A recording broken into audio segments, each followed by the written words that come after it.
എല്ലാവർക്കും ശ്രീമാത്രേ നമഃ. ലളിതാ സഹസ്രനാമത്തിന്റെ ചതുഷ്ഷ്ടി ഉപചാരാഠ്യ എന്ന് പറയുന്ന നാമം 235-ാമത്തെ നാമം.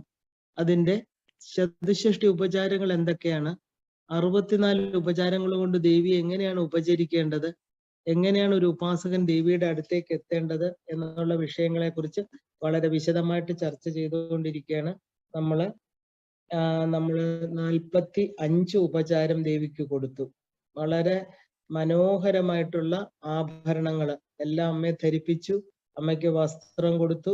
അത് ഓരോന്നും അതിനകത്ത് വസ്ത്രം എന്ന് പറയുമ്പോൾ ഒന്നല്ല, പലതരത്തിലുള്ള വസ്ത്രങ്ങള്, പലതരത്തിലുള്ള ആഭരണ മാറ്റങ്ങള് ഉപാസകന്റെ ഉള്ളിൽ നടന്നുകൊണ്ടിരിക്കുകയാണ്. അങ്ങനെ വളരെ വിശേഷപ്പെട്ട 64 ഉപചാരങ്ങളിലെ 46-ാമത്തെ ഉപചാരമാണ് ഇനി നമ്മൾ ചെയ്യാൻ പോകുന്നത്. നമ്മൾ കണ്ടു 43 ഉപചാരം, പാദാങ്കുലീയം വരെയുള്ള ദേവിയുടെ പാദത്തിൽ ധരിക്കുന്ന അങ്കുലീയങ്ങള്, വിരലുകളിൽ ധരിക്കുന്ന സ്വർണ മോതിരത്തിന് ശേഷം നമ്മൾ അമ്മയ്ക്ക് ഏറ്റവും വിശേഷപ്പെട്ട ലളിതാ ത്രിപുര സുന്ദരിക്ക് മാത്രം സ്വന്തമായിട്ടുള്ള 4 കയ്യിലുള്ള ആയുധങ്ങള് അമ്മ ധരിച്ചിരിക്കുന്നത്. അമ്മ അഭയവരദ ഹസ്തത്തോടെ ഇരിക്കുന്ന ദേവിയല്ല, കാരണം ഈ സൃഷ്ടിയുടെ മുഴുവനും മാതാവാണ്. അപ്പൊ എന്തിനാണ് അമ്മ ഈ 4 കൈകളിലും ആയുധങ്ങളെന്ന് പറയുന്ന അമ്മ? ഒരു പ്രത്യേകമായിട്ടുള്ള അർത്ഥം നമുക്ക് പറയാൻ പറ്റുന്ന, അതാ ഞാൻ പറഞ്ഞത്, ലളിതാ ത്രിപുര സുന്ദരിക്ക് മാത്രം സ്വന്തമായിരിക്കുന്ന 4 ആയുധങ്ങൾ നമ്മൾ കൊടുത്തോണ്ടിരിക്കുകയാണ്. അപ്പൊ ഏകകരേ പാശം നമ്മൾ കണ്ടു, രാഗസ്വരൂപ പാശാഠ്യ, രാഗമാകുന്ന പാശവും, അന്യകരേ അങ്കുശം, മറ്റേ കൈയില് അങ്കുശം, തോട്ടി, ഇതും ധരിച്ചുകൊണ്ടിരിക്കുന്ന അമ്മ. ഇനി നമുക്ക് അടുത്ത 46-ാമത്തെ ഉപചാരം നമ്മൾ കൊടുക്കാൻ പോവുകയാണ്. 46-ാമത്തെ ഉപചാരം കരിമ്പ് വില്ല്, കീഴെ ഇടത്ത് കൈ, അല്ലെ? പാശം നമ്മൾ കണ്ടു, മോൾ ഭാഗത്ത് വലത് കൈയിലാണ്, അങ്കുശം മേൽ ഇടത്ത് കൈയിലാണ്, കരിമ്പ് വില്ല് താഴെയുള്ള കൈയിലാണ്. ഇനി പുഷ്പബാണങ്ങള് വലത് കൈയില് താഴെ. വളരെ ശ്രദ്ധിക്കണം ഈ ഇടതും വലതും അമ്മയുടെ. കാരണം എന്തെന്ന് വെച്ചാൽ അതിനെല്ലാം പ്രത്യേകം അർത്ഥങ്ങൾ ഉള്ളത് കൊണ്ടാണ്. അപ്പൊ ഇനിയിപ്പോ നമ്മൾ 46-ാമത്തെ ഉപചാരം കരിമ്പ് വില്ലാണ്. അപ്പോ എന്താണ് കരിമ്പ് വില്ല്? ഇതരകരേ പുണ്ട്രേഷു ചാപം. നമ്മൾ ദേവിയെ എപ്പോഴും ഉപചരിക്കുമ്പോഴെല്ലാം പാശാങ്കുശ പുണ്ട്രേഷു ചാപഹസ്ത എന്നാണ് പറയുന്നത്, അല്ലെ? അമ്മയുടെ കയ്യില് ആ ഒരു പുണ്ട്രേഷു ചാപം എന്ന് പറഞ്ഞാൽ കരിമ്പ് വില്ല്. ആ ഒരു ഇടത് കൈയില് ശരിക്കും പറഞ്ഞാല് കരിമ്പ് വില്ലാകുന്ന ആ ഒരു ചാപത്തെ പിടിച്ചുകൊണ്ടിരിക്കുന്ന ദേവി. അപ്പോ ശരിക്കും പറഞ്ഞാല് ഈ കരിമ്പ് വില്ല് ചുവന്ന നിറത്തിലുള്ള ഒരു red variety of sugarcane എന്നാ പറയുന്നത്. അപ്പോ ഈ ഷുഗർ കെയിൻ എന്ന് പറയുന്ന ഈ കരിമ്പ് വില്ല് ശരിക്കും പറഞ്ഞാല് നമ്മുടെ ശരീരത്തിന്റെ നട്ടെല്ല്, സ്പൈനൽ കോഡിനെയാണ് കാണിക്കുന്നത്. അപ്പോ ഈ കരിമ്പ് വില്ല് ശരിക്കും പറഞ്ഞാല് കരിമ്പ് എന്ന് പറയുന്ന ഒരു ചെടി നമുക്കറിയാം. അതിന്റെ എന്തൊക്കെയാണ് അതിന്റെ പ്രാധാന്യങ്ങൾ നമ്മൾ വളരെ വിശദമായിട്ട് കണ്ടെങ്കിൽ ഒന്ന് ഓടിച്ചു നോക്കാം. ഒരുപാട് ഫൈബർ ഉണ്ട്, ജ്യൂസ് ഉണ്ട്, അല്ലെ? ശരിക്കും പറഞ്ഞാല് ഒരു പുല്ല് വർഗത്തിൽപ്പെട്ട ഏറ്റവും ഉയർന്ന ഒരു ഗ്രാസ് ആണ്. ഒരു പുല്ലിന്റെ അതേ ബയോളജിക്കൽ പേര് വരുന്നത് പുല്ല് വർഗത്തിൽപ്പെട്ടതാണിത്. ഇപ്പൊ ഏറ്റവും ഉയർന്ന പൊക്കമുള്ള പുല്ല് വർഗത്തിൽപ്പെട്ടതാണ് ഈ കരിമ്പ് എന്ന് പറയുന്നത്. അപ്പൊ അത് ഏറ്റവും കൂടുതൽ അത് നല്ല ചൂടുള്ള കാലാവസ്ഥയിലാണ് കരിമ്പ് വളരുന്നത്. ഏറ്റവും വലിയൊരു കൊടുങ്കാറ്റിലും പേമാരിയിലും ഒരിക്കലും നശിക്കാതെ, ഏത് സ്റ്റോമി വെതർ, അതായത് സ്റ്റോമി വെതർ എന്ന് പറഞ്ഞാൽ കാറ്റുള്ള കൊടുങ്കാറ്റ് വന്നാൽ പോലും അത് പിഴുതു പോവില്ല. അത് ചാഞ്ഞ് ഭൂമിയോളം ചേർന്ന് കിടക്കും. അത് വീണ്ടും കുറച്ച് സമയം കഴിയുമ്പോൾ പഴയതുപോലെ ആകും. അപ്പൊ അതിനെ അഡ്ജസ്റ്റ് ചെയ്യാൻ പറ്റും, അത് ഒരിക്കലും ഒടിഞ്ഞു പോവില്ല. അപ്പോ ഈ ഒരു എന്താ പറയാ, ഈ ഓരോ മുട്ടുകള്, അതായത് ഓരോ കരിമ്പിന് നമുക്ക് കരിമ്പ് മുട്ടുകൾ എന്നാണ് നമ്മൾ പറയുന്നത്. ഓരോ മുട്ടുകളിൽ നിന്നും വീണ്ടും പുതിയ ചെടികൾ ഉണ്ടാകും. അപ്പോ ശരിക്കും പറഞ്ഞാല് മനുഷ്യന്റെ മനസ്സിന്റെ തലമാണ് ഈ കരിമ്പ് വില്ല് കാണിക്കുന്നത്, ഇല്ലേ? മധുരമാകുന്ന ജ്യൂസും ധാരാളം ചണ്ടികളുമുള്ള മനസ്സ്. അപ്പോ ഒരു സിറ്റുവേഷൻ വരുമ്പോ നമുക്കറിയാം, ജീവിതം എന്ന് പറയുന്നത് സുഖ ദുഃഖ സമ്മിശ്രമാണ്. അപ്പൊ സുഖം വരുമ്പോൾ സന്തോഷമായിട്ടിരിക്കാനും ദുഃഖം വരുമ്പോ എന്ത് പറ്റും? ആ ഒരു ബ്രേക്ക് ഡൗൺ എന്ന് പറഞ്ഞാൽ തളർന്നു പോവുക, തകർന്നു പോവുക. അപ്പൊ അതിന് ഒരുപാട് ഇൻഹറന്റ് ആയിട്ടുള്ള ആ ഒരു എന്താ പറയാ പൊട്ടൻഷ്യൽസ് ഉള്ള മനസ്സാണിത്. കാരണം ഒരുപാട് ഐഡിയാസ് ഉണ്ട്, പുതിയ പുതിയ കാഴ്ചപ്പാടുകളുണ്ട്, ലോകത്തെ കുറിച്ച് പുതിയ പുതിയ എന്തൊക്കെ സ്വീകരിക്കാൻ പറ്റുമോ ഒരു മനുഷ്യന് അതെല്ലാം മനസ്സിലാ സ്വീകരിക്കുന്നത്. ആ മനസ്സ് നമ്മൾ വളരെ അതിനെ ചുരുക്കി കൊണ്ടുവന്ന് ലിമിറ്റഡ് ആയിട്ടുള്ള ചിന്തകൾ മാത്രമുള്ള ഒരു മനസ്സ്, നമ്മൾ എന്തിനെയാണോ കോൺസെൻട്രേറ്റ് ചെയ്യുന്നത് അതിനെ മാത്രം ചിന്തിച്ചുകൊണ്ടിരിക്കുന്ന മനസ്സ്. നമ്മൾ എന്താ ചിന്തിക്കുന്നത്? നമ്മുടെ ശരീരവുമായിട്ട് ബന്ധപ്പെട്ട കാര്യങ്ങൾ മാത്രം, അല്ലെ? എന്റേത്, എന്റെ ശരീരം, എന്റെ ശരീരവുമായിട്ട് പെട്ട ഞാൻ ഉൾക്കൊള്ളിക്കുന്ന കുറെ ആളുകളും കുറെ വസ്തുക്കളും.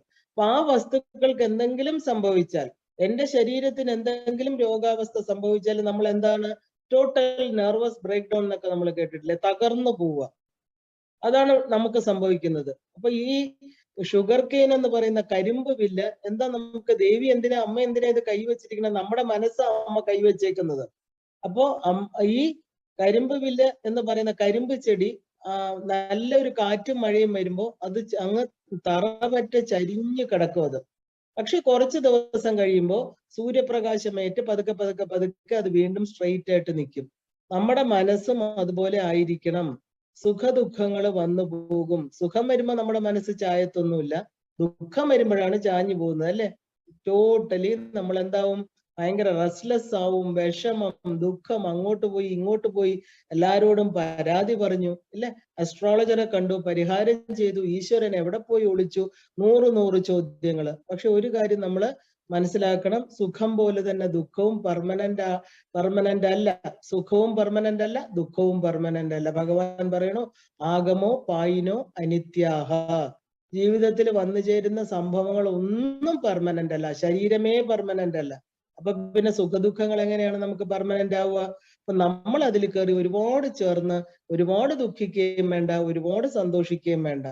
അപ്പൊ നമ്മുടെ മനസ്സെന്ന് പറഞ്ഞാല് ഈ ചെറിയ ചെറിയ കാര്യങ്ങൾ ഉൾക്കൊണ്ട് വളരെ ലിമിറ്റഡ് ആയിട്ടിരിക്കേണ്ടതല്ല. അതിന് പകരം എന്താ വേണ്ടത്? അത് ഒരുപാട് വികസിക്കണം. വികസിക്കുക എന്ന് പറഞ്ഞാൽ എന്താ?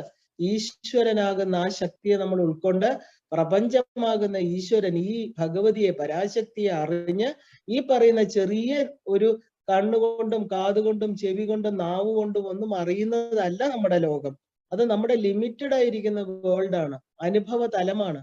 അതിനപ്പുറം പരയായിട്ടിരിക്കുന്ന ഈശ്വര ശക്തി എന്ന് പറഞ്ഞാല് പ്രപഞ്ചത്തിലും പ്രപഞ്ചത്തിന് അപ്പുറത്ത് നിറഞ്ഞു നിൽക്കുന്ന ഒരു ശക്തിയാണ്. അതിന്റെ ഒരു കണികയാണ്. ആ ഈശ്വരനാണ് നമ്മുടെ ഉള്ളിലിരിക്കണമെന്ന് തിരിച്ചറിയുമ്പോൾ നമ്മുടെ മനസ്സ് വികസിക്കാൻ തുടങ്ങും. വികസിതമായ മനസ്സിൽ എന്തുണ്ടാകും? പുതിയ പുതിയ ഐഡിയകള്, പുതിയ കാഴ്ചപ്പാടുകള്. നമ്മുടെ ലോകം നമ്മൾ പറയില്ലേ, അയ്യോ ഞാൻ ഇതുവരെ ഇത് അറിഞ്ഞില്ലല്ലോ ഈശ്വര. അറിഞ്ഞപ്പോ എന്റെ ആ ഒരു തലം മാറി, എന്റെ മനസ്സ് വികസിതമായി എന്നൊക്കെ നമ്മൾ പറയാറുണ്ട്, അല്ലെ? അപ്പോ നമ്മുടെ മനോരൂപേക്ഷു കോതണ്ട എന്ന് പറയുമ്പോ ദേവി നമ്മുടെ ഓരോരുത്തരുടെയും മനസ്സ് ആ ഒരു എന്താ പറയാ അമ്മയുടെ കയ്യിൽ വെച്ച് ഉദാഹരണമായിട്ട് നമ്മളെ കാണിക്കുകയാണ്. ഓരോ മുട്ടുകളായിട്ടാണ് കരിമ്പ്. കാരണം നമ്മളൊരു കരിമ്പിന്റെ ഒരു കഷ്ണം മുറിച്ചെടുക്കണോ, അല്ലെങ്കിൽ അവിടെ വെച്ച് ഒടിഞ്ഞു പോയി അവിടെ നിന്നാണ് വീണ്ടും വീണ്ടും പുതിയ മുളകൾ വരുന്നത്. നമ്മുടെ മനസ്സും അതുപോലെ സുഖങ്ങൾ വന്നാലും ദുഃഖങ്ങൾ വന്നാലും അവിടെ വെച്ച് അത് കുറച്ചു നാൾ കഴിയുമ്പോൾ അത് വിട്ടുപോയിട്ട് വീണ്ടും പുതിയ ആഗ്രഹങ്ങൾ, ആ പുതിയ പുതിയ ആഗ്രഹങ്ങളും ജീവിക്കാനുള്ള ഒരു അഭിനിവേശവും വീണ്ടും ജന്മങ്ങൾ എടുക്കാനുള്ള ഒരു താല്പര്യവും മനുഷ്യ മനസ്സിന്റെ മാത്രം പ്രത്യേകതയാണ്. അത് മൃഗങ്ങൾക്കില്ല, മറ്റു ജീവികൾക്കില്ല. കാരണം എന്താ? അവർക്ക് മനസ്സെന്ന് പറയുന്ന ഇല്ല. കാരണം അവർക്ക് ചിന്തിക്കാൻ കഴിവില്ല. അവർക്ക് സ്നേഹമുണ്ട്, മാതൃത്വമുണ്ട്, അവനവന്റെ കുഞ്ഞുങ്ങളെ സംരക്ഷിക്കണമെന്നറിയാം. പക്ഷെ അതിനുമായിട്ട് പ്രത്യേക അറ്റാച്ച്മെന്റ് അവർക്കില്ല. അതുകൊണ്ട് അവർക്ക് എന്താ പ്രശ്നം? യാതൊരു പ്രശ്നവും ഇല്ല. അവര് കുഞ്ഞുങ്ങൾ വലുതായി കഴിയുമ്പോൾ കുഞ്ഞുങ്ങൾ സന്തോഷമായിട്ട് അവരെ വിട്ടുപോകുമ്പോൾ അവരെ വിടിയിപ്പിക്കുക ചെയ്യുന്നത്. ഒരു പക്ഷി കുഞ്ഞിനെ കൊത്തി പറക്കാൻ പഠിപ്പിച്ച് അതിനെ സ്വന്തം ചിറകില് പറന്നു പോകാൻ അതിനെ അനുവദിക്കുന്നു. നമ്മളോ ഓരോ ദിവസം കഴിയുമ്പോഴും നമ്മളിലേക്ക് അടുപ്പിച്ച് നിർത്താനാണ് നമ്മൾ ശ്രമിക്കുന്നത്. അതിൻ്റെതായിട്ടുള്ള ദുഃഖങ്ങളാണ് നമുക്കുള്ളത്. ഇപ്പൊ നമ്മള് ദേവി മഹാത്മ്യത്തിൽ കണ്ടതുപോലെ ജ്ഞാനികളുടെ മനസ്സിനെ പോലും എന്താണ് ആ മഹാമായ വലച്ചു കളയുകയാണ്. അപ്പൊ ദേവിയുടെ കയ്യിലിരിക്കുന്ന മനോരൂപമാകുന്ന കോദണ്ഡം നമ്മുടെ മനസ്സിനെ കാണിക്കണു. ഇത് മന്ത്രസാധനയിൽ പറയുമ്പോൾ ഷോഡശി മന്ത്രത്തെയാണ് കാണിക്കുന്നത്. ആ ഒരു ബ്ലിസ്ഫുൾ എക്സ്പീരിയൻസ് ആണ്. അപ്പൊ രാജമാതങ്കി എന്ന് പറയുന്ന ആ ദേവിയുടെ മന്ത്രിണിയായിരിക്കുന്ന ദേവി ഗേയചക്രത്തിലാണ് ഇരിക്കുന്നത്. ഈ ദേവിയാണ് മനസ്സിന്റെ അധിപതിയായിട്ടിരിക്കുന്നത്. അമ്മയുടെ കയ്യിലിരിക്കുന്ന 4 ആയുധങ്ങളും 4 പ്രധാനപ്പെട്ട ദേവതമാരെയാണ് കാണിക്കുന്നത്. രാജമാതങ്കി എന്ന് പറയുന്ന മധുര മീനാക്ഷിയായിരിക്കുന്ന ദേവി, ആ ദേവിയാണ് മനസ്സിന്റെ അധിപതിയായിട്ടിരിക്കുന്നത്. അപ്പൊ ആ അമ്മ എങ്ങനെയാണ് നമുക്കറിയാം അല്ലെ? എങ്ങനെ അമ്മ ഇരിക്കുന്നത്? കയ്യിൽ ഒരു തത്തയെ വെച്ചിട്ട് ആ ഒരു വീണ മീട്ടിക്കൊണ്ട് എപ്പോഴും ഒരു ബ്ലിസ്ഫുൾ സ്റ്റേറ്റ്, ഓൾട്ടേർഡ് കോൺഷ്യസ്നെസ് എന്ന് പറഞ്ഞാൽ എന്താ? അമ്മയ്ക്ക് ദുഃഖങ്ങളില്ല. അമ്മ മന്ത്രത്തിന്റെ അതിദേവതയാണ്. എപ്പോഴും മനസ്സ് ഈ വളരെ നിസ്സാരമായിട്ടുള്ള കാര്യത്തിലല്ല വച്ചിരിക്കുന്നത്. രാജമാതങ്കി ദേവിയുടെ മനസ്സ് സദാ പരാശക്തിയിലാണ് ഇരിക്കുന്നത്. വേറെ ഒരു ചിന്തകളുമില്ല. അതുകൊണ്ട് ദേവി എപ്പോഴും സന്തോഷമായിട്ടിരിക്കുന്നു. അപ്പൊ മനോരൂപേക്ഷ കോദണ്ഡ എന്ന് പറയുമ്പോഴത്തേക്ക് ഗേചക്ര രഥാരൂഢയായിരിക്കുന്ന മന്ത്രിണിയായിരിക്കുന്ന ദേവി രാജമാതങ്കിയാണ് അമ്മയുടെ ആ ഒരു പരിവാര ദേവതയായിട്ടിരിക്കുന്ന, അമ്മയുടെ മന്ത്രിണിയായിട്ടിരിക്കുന്ന ദേവതയാണ് അതിലിരിക്കുന്നത്. അപ്പൊ ഈ ഒരു ഉപചാരം അമ്മയ്ക്ക് കൊടുക്കുമ്പോൾ നമ്മൾ എന്തറിയണം? ഈ കരിമ്പ് വില്ല് കൊടുക്കുമ്പോൾ അമ്മയുടെ ഏറ്റവും വലിയ ശക്തിയായിട്ടിരിക്കുന്ന 4 കൈകള് കർമ്മത്തെയാണ് കാണിക്കുന്നത്. അമ്മയുടെ 4 പ്രധാനപ്പെട്ട കർമ്മങ്ങൾ ഈ പ്രപഞ്ചത്തിൽ ചെയ്യുന്ന 4 ദേവതമാരാണ് അല്ലെ? അപ്പൊ നമ്മൾ ആരെയൊക്കെ കണ്ടു? അശ്വാരൂഢയെ കണ്ടു. അശ്വാരൂഢ ദേവി കുതിരപ്പട, സമ്പത്കരി ദേവി ആനകളുടെ. ഇപ്പൊ നമ്മൾ എന്താ ഈ ഒരു മനോരൂപേക്ഷ കോദണ്ഡപാണിയായിട്ടിരിക്കുന്ന ദേവി. ദശമഹാവിദ്യകളെ പറയുമ്പോൾ സാക്ഷാൽ ശ്രീരാമനാണ് ലളിതാ ത്രിപുര സുന്ദരിയായിട്ട് പറയുന്നത്. കാരണം ശ്രീരാമന്റെ കയ്യിലാണ് കോദണ്ഡം പിന്നെ നമ്മൾ കാണുന്നത്. വേറെ ആരുടെ കയ്യിലും നമ്മൾ അങ്ങനെ കണ്ടിട്ടില്ല. ഇപ്പൊ പുരുഷ ശക്തി വെച്ച് പറയുമ്പോൾ, അവതാരങ്ങളിൽ പറയുമ്പോൾ ലളിതാ ത്രിപുര സുന്ദരി ഓരോരുത്തരുടെയും നമ്മൾ ഓരോ ദേവതയുമായിട്ട് ഘടിപ്പിക്കുമ്പോൾ ദശമഹാവിദ്യയില് ത്രിപുര സുന്ദരിയാണ് ശ്രീരാമനായിട്ട് പറയുന്നത്. 2 പേരുടെ കയ്യിലും കോദണ്ഡപാണിയാണ്. കോദണ്ഡം എന്ന് പറയുന്ന വില്ലിനെയാണ് നമ്മൾ ഈ കരിമ്പ് വില്ലെന്നും പറയുന്നത്. അപ്പോ ദേവിയുടെ കയ്യില് ഈ ഒരു മനസ്സാകുന്ന നമ്മൾ എന്ത് വേണം? അമ്മയ്ക്ക് കരിമ്പ് വില്ല് കൊടുക്കുമ്പോൾ നമ്മുടെ മനസ്സിനെ നിയന്ത്രിക്കാനുള്ള ശക്തി അമ്മയ്ക്ക് കൊടുക്കണം. കാരണം അമ്മയുടെ തൃക്കൈയിൽ ഇരിക്കുമ്പോൾ ആ മനസ്സ്, അതായത് മന്ത്രിണി ദേവിയുടെ കയ്യിലാണ് നമ്മുടെ മനസ്സുണ്ടെങ്കിൽ എന്ത് വേണം? മന്ത്രത്തിന്റെ അതിദേവതയാണ്. നമ്മുടെ മനസ്സിനെ നിയന്ത്രിക്കാനുള്ള കഴിവ് ദേവിക്കുണ്ട്. ഇനി 47ാമത്തെ ഉപചാരം നോക്കാം. പുഷ്പബാണങ്ങളാണ് കൊടുക്കാൻ പോകുന്നത്. അടുത്തത് അപരകരെ പുഷ്പബാണം.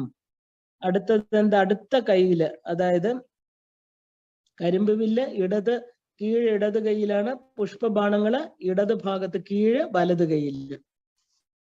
അപ്പോ 5 പുഷ്പബാണങ്ങൾ കൊടുക്കാൻ പോവുകയാണ് ദേവിക്ക്. വളരെ വിശേഷപ്പെട്ട 5 പുഷ്പബാണങ്ങളാണ്. നമുക്കറിയാം പൂക്കൾ എന്തിനെയാണ് കാണിക്കുന്നത്? Expansion of the universe. ഈ പ്രപഞ്ചം വിടർന്നു വരിക. ഒരു പൂവ് മുട്ടിൽ നിന്ന് വിടരുന്നത് എങ്ങനെയാണ്? സമയം കാലത്തിലൂടെ കടന്നു പോകുമ്പോൾ ഇന്നലെ കരിമൊട്ടായിരുന്ന മുട്ട ഇന്ന് വികസിക്കാൻ തുടങ്ങുന്നു. പിറ്റേ ദിവസം കാലത്തിലൂടെ കടന്നു പോകുമ്പോൾ സന്ധ്യാസമയത്ത് പൂക്കൾ വിരിയണു, അതിനുള്ളിലെ സുഗന്ധം പരക്കുന്നു. ആർക്ക് വേണ്ടിയാണ് വിരിയുന്നത്? ഈശ്വരന് വേണ്ടിയിട്ട്. ആകാശത്തിന്റെ പ്രതീകമായിട്ട് ആകാശത്തിലേക്ക് പൂക്കളെല്ലാം മുകളിലോട്ടാണ് വിടരുന്നത് അല്ലെ? അപ്പൊ എക്സ്പാൻഷൻ, ഈ പ്രപഞ്ചത്തിന്റെ വികസിത ഭാവമാണ് പൂക്കൾ കാണിക്കുന്നത്. അപ്പൊ ഇത് കാണിക്കുന്നത് അത് മാത്രമല്ല, കാലത്തെ കാണിക്കുന്നു. നമുക്കറിയാം 36 തത്വങ്ങളില് കാലം എന്ന് പറയുന്നത് ഒരു പ്രധാനം അല്ലെ? ടൈം ആൻഡ് സ്പേസ്, അതുകൊണ്ട് നമുക്ക് വളരെ ഇമ്പോർട്ടന്റ് ആണ്. അപ്പൊ കാലത്തെയും സ്പേസിനെയുമാണ് അത് കാണിക്കുന്നത്. അതായത് space time continuum is the experience എന്ന് കാണിക്കണം. നമുക്കെല്ലാം എക്സ്പീരിയൻസ് വരുന്നത് എങ്ങനെയാ? നമ്മൾ 10 വയസ്സുണ്ടായിരുന്നപ്പോൾ ഉള്ള എക്സ്പീരിയൻസ് ആണോ 30 വയസ്സില്? അത് കഴിഞ്ഞ് 50 വയസ്സ്, 60 വയസ്സ്, ഓരോ തലത്തിലും നമ്മുടെ എക്സ്പീരിയൻസ്, ഈ ലോകത്തെ കുറിച്ചുള്ള കൺസെപ്റ്റ്, ഈ പ്രപഞ്ചത്തെ കുറിച്ചുള്ള അറിവ് അത് മാറിക്കൊണ്ടേയിരിക്കണം. ഒരു സാധാരണ വ്യക്തി ഒരു ഉപാസനാ മാർഗത്തിൽ കയറുമ്പോൾ ഈശ്വരനെ കുറിച്ചുള്ള അറിവ് അവന് കൂടുതലായിട്ട് ഉണ്ടാവുന്നു അല്ലെ? അപ്പോ ഈ കാലവും ടൈം ആൻഡ് സ്പേസ് എന്ന് പറയുന്നത്, കാലവും നാമരൂപങ്ങൾ പറയുന്നുണ്ട് നമ്മള്. പിന്നെ കാലവും പ്രപഞ്ചവും. കാണപ്പെടുന്ന കാലത്തെ നമുക്ക് കാണാൻ പറ്റുന്നില്ല, പക്ഷെ ഇത് രണ്ടും ഉണ്ടെന്ന് നമുക്കറിയാം. എങ്ങനെയാ നമ്മൾ അറിയുന്നത്?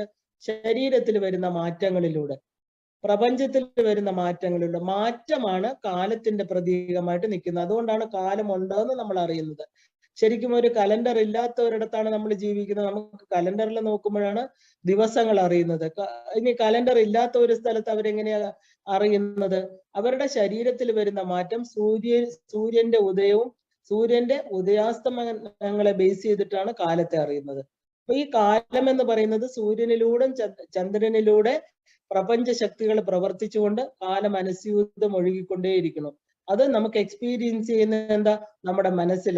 ശരീരം വളർന്നുകൊണ്ടേയിരിക്കും. ഒരു തലം കഴിയുമ്പോൾ ശരീരം വളരില്ല. പക്ഷെ മരണം വരെ മനസ്സ് വളർന്നുകൊണ്ടേയിരിക്കണം. മനസ്സറിയാത്ത സത്യങ്ങളെ, ഒരുപാട് ജ്ഞാനങ്ങളെ വിജ്ഞാനമാക്കി ഉൾക്കൊള്ളാൻ പറ്റുന്ന ഒരു ചെറിയ സഞ്ചി വലുതായിട്ട് വികസിക്കുന്ന പോലെ അനേക തരത്തിലുള്ള അറിവുകൾ ഉൾക്കൊള്ളാൻ പറ്റുന്നതാണ് മനുഷ്യ മനസ്സെന്ന് പറയുന്നത്. അപ്പൊ ഈ പുഷ്പബാണങ്ങൾ എന്ന് പറയുമ്പോൾ മൂലമന്ത്രമായിരിക്കുന്ന പഞ്ചദശി മന്ത്രം തന്നെയാണ് ഇതിന്റെ പഞ്ചതന്മാത്ര സഹായക. 5 എലിമെന്റ്സ്, അതായത് 5 പ്രധാനപ്പെട്ട പഞ്ചഭൂത തത്വങ്ങളെയാണ് ഇവിടെ പറയുന്നത്. പഞ്ചഭൂത തത്വങ്ങൾ എന്ന് പറയുന്നാൽ എന്താണ്? ഭൂമി, ജലം, അഗ്നി, ആകാശം, വായു. ഈ പഞ്ചഭൂതങ്ങളിൽ നിന്നാണ് പഞ്ചീകരിക്കപ്പെട്ട പ്രപഞ്ചം പ്രഹർഷേണ ഉണ്ടായിരിക്കുന്നത്. അപ്പൊ ഈ 5 ബാണങ്ങള് അതിന്റെ പഞ്ചതന്മാത്രകൾ എന്ന് പറയും. അതിന്റെ സൂക്ഷ്മ രൂപമാണ് ദേവിയുടെ ഉള്ളിലിരിക്കുന്നത്. ആ പഞ്ചഭൂതങ്ങള്, ആ പഞ്ചതന്മാത്രകളിൽ നിന്നാണ് പഞ്ചഭൂതങ്ങൾ ഉണ്ടാകുന്നത്.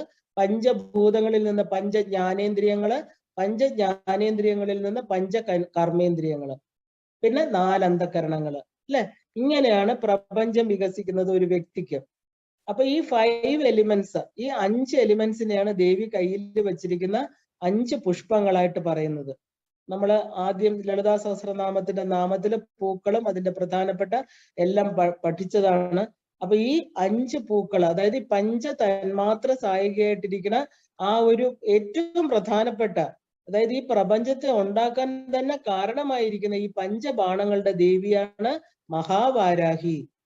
അപ്പൊ കിരിചക്രത്തിൽ യാത്ര ചെയ്യുന്ന മഹാവാരാഹി അമ്മയാണ് ഈ ഒരു എന്താ പറയാ ദേവിയുടെ ആയുധം. അപ്പൊ 4 പ്രധാനപ്പെട്ട ആയുധത്തിൽ ഏറ്റവും പ്രധാനപ്പെട്ട ആയുധം, അതായത് അമ്മയാണ് സർവ്വ സൈന്യാധിപയായിട്ടിരിക്കുന്ന ആ വാരാഹി ദേവി. വാരാഹി ദേവി സൈന്യാധിപതിയാണ്, ദണ്ഡിനിയാണ്, അല്ലെ? ദണ്ഡിക്കാൻ അധികാരമുള്ളതാണ്. വാരാഹി എന്ന് പറഞ്ഞാൽ എന്താ? ശ്രീചക്രത്തിന്റെ പിതൃസ്ഥാനീയാണ്. കുരുകുല്ലാദേവി മാതൃസ്ഥാനീയാണ്. അപ്പൊ കിരിചക്ര രഥാരൂഢ ദണ്ഡനാഥ പുരസ്കൃതായ നമ. അപ്പൊ ഏറ്റവും പ്രധാനപ്പെട്ട ഈ പ്രപഞ്ചത്തിന്റെ 5 ജ്ഞാനേന്ദ്രിയങ്ങൾക്ക് കാരണക്കാരിയായിരിക്കുന്ന മഹാവാരാഹി ദേവി.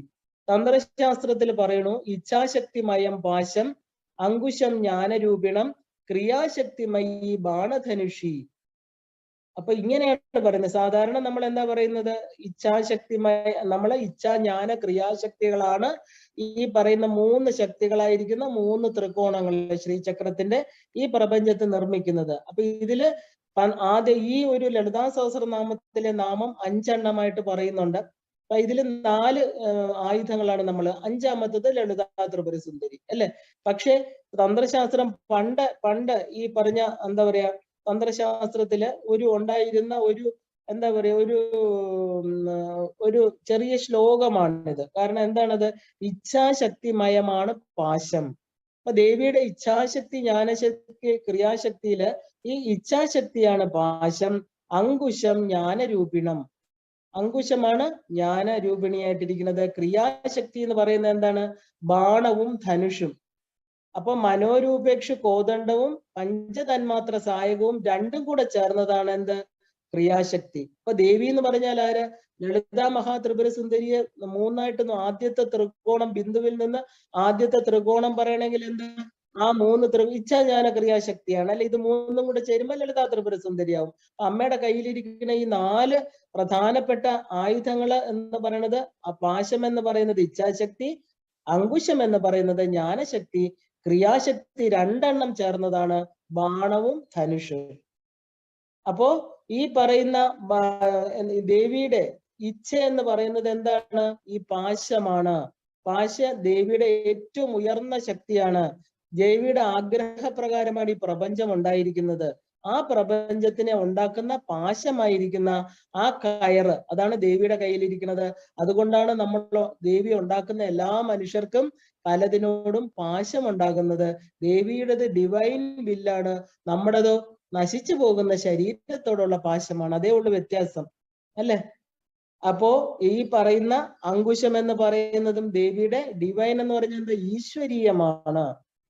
ആ ഡിവൈൻ നോളജ്, അതിനാണ് ജ്ഞാനരൂപിണം എന്ന് പറയുന്നത്. അങ്കുശം എന്ന് പറഞ്ഞാൽ എന്താ? ഏറ്റവും ഉയർന്ന ഈശ്വരീയമായ അറിവ്. നമുക്ക് അറിവോ ഈ നശിച്ചു പോകുന്ന പ്രപഞ്ചത്തെ കുറിച്ച്. ദേവിയുടെ കയ്യിലിരിക്കുന്ന അങ്കുശം ജ്ഞാനരൂപമാണെന്ന് പറഞ്ഞാൽ എന്താ?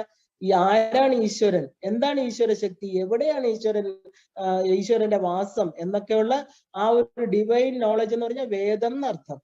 ആ സത്യത്തെ നമുക്ക് മനസ്സിലാക്കി തരുന്നു ദേവിയുടെ ഈ പറയുന്ന ബാണധനുഷി എന്ന് പറയുന്ന ബാണവും ധനുഷും. അത് എന്താണ്? ശരിക്കും പറഞ്ഞാല് ഈ ക്രിയ, അതായത് ഈ പ്രപഞ്ചത്തെ ഉണ്ടാക്കുന്ന പഞ്ചീകരണം എന്ന് പറയുന്ന ക്രിയയാണ്. ആകാശം ഒന്നുമില്ലാത്തടത്തുനിന്ന് ബിന്ദു, നാദം, അതിൽ നിന്ന് ആകാശം, അതിൽ നിന്ന് ഓരോന്നോരോന്നായിട്ട് ആദ്യത്തെ ഒരു തന്മാത്ര ആകാശം എല്ലാം നിറഞ്ഞു നിൽക്കുന്നത്, അതിൽ നിന്ന് വായു തന്മാത്രയും കൂടെ ചേർത്ത് ആകാശവും വായുവും കൂടെ 2 തന്മാത്ര, അത് ആകാശം, വായു, അഗ്നി ചേർന്ന് 3 തന്മാത്ര, ആ ആകാശം, വായു, അഗ്നി, ജലം ചേർന്ന് 4 തന്മാത്ര, ഈ 4 തന്മാത്രയും ഭൂമിയിലൂടെ ചേർന്ന് 5 തന്മാത്ര. അങ്ങനെ എല്ലാത്തിന്റെയും ഗുണങ്ങളോട് ചേർന്ന് ഭൂമി ഉണ്ടായി. അപ്പൊ ഇങ്ങനെ ദേവിയുടെ ഈ ക്രിയാശക്തിയായിരിക്കുന്ന ആ ഒരു ഈ ബാണവും ധനുഷും. അപ്പൊ ദേവിയെ നോക്കുമ്പോൾ നമ്മൾ എന്താ വേണ്ടത്? സൃഷ്ട പ്രപഞ്ചത്തെ കാണണം. ലളിതാ സുന്ദരി ഒരു വ്യക്തിയല്ല, സൃഷ്ട പ്രപഞ്ചമാണ്, പ്രപഞ്ചേശ്വരിയാണ്, ജഗദംബികയാണ്, പരാശക്തിയാണ്, അതിക്രമിച്ച് നിൽക്കുന്നതുമാണ്. ശ്രീചക്രത്തിന് അപ്പുറത്ത് നിൽക്കുന്ന ശക്തി ശ്രീചക്രമായിട്ട് തീരുന്നത് ദേവിയുടെ ശക്തികളെ കൊണ്ടാണ്. അപ്പൊ ഈ ദേവിയെ നമുക്ക് ലിമിറ്റ് ചെയ്യാൻ പറ്റില്ല. ഒരു എന്താ ശ്രീചക്രത്തിൽ എപ്പോഴും ദേവി ആസനസ്ഥയായിരിക്കണം എന്ന് പറയാൻ കാരണം എന്താ? അമ്മയുടെ 36 തത്വം കൊണ്ടാണ് ഈ ശ്രീചക്രമാകുന്ന പ്രപഞ്ചം ഉണ്ടാക്കിയിരിക്കുന്നത്. അതിൽ ഓരോന്നും ശ്രീചക്രമാണ്, നമ്മുടെ ശരീരം ഉൾപ്പെടെ. കാരണം പ്രപഞ്ചവും ശ്രീചക്രവും നമ്മുടെ ശരീരമാകുന്ന പിണ്ടാണ്ടവും രണ്ടല്ല.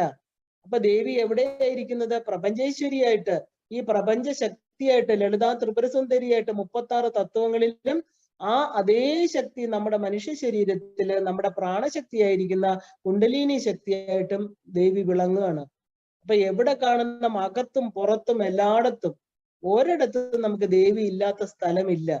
അപ്പൊ ദേവി ഇല്ലാത്ത സ്ഥലം ഇല്ല എന്ന് പറയുമ്പോ എന്താ? എല്ലാറ്റിന്റെയും ഉള്ളില് ആ ഒരു വിശ്വദർശനം, ആ വിശ്വത്തെ അങ്ങനെ കാണുമ്പോഴാണ് ശരിക്കുള്ള ലളിതാ ത്രിപുര സുന്ദരി ഉപാസകൻ ഒരു പരാശക്തി ഉപാസകനായിട്ട് തീരുന്നത്. ലിമിറ്റഡ് ആയിരിക്കുന്ന മതിലുകളെല്ലാം ഇടിഞ്ഞു വീഴണം. പാർട്ടീഷൻ ഒന്നും ഇല്ല അവിടെ.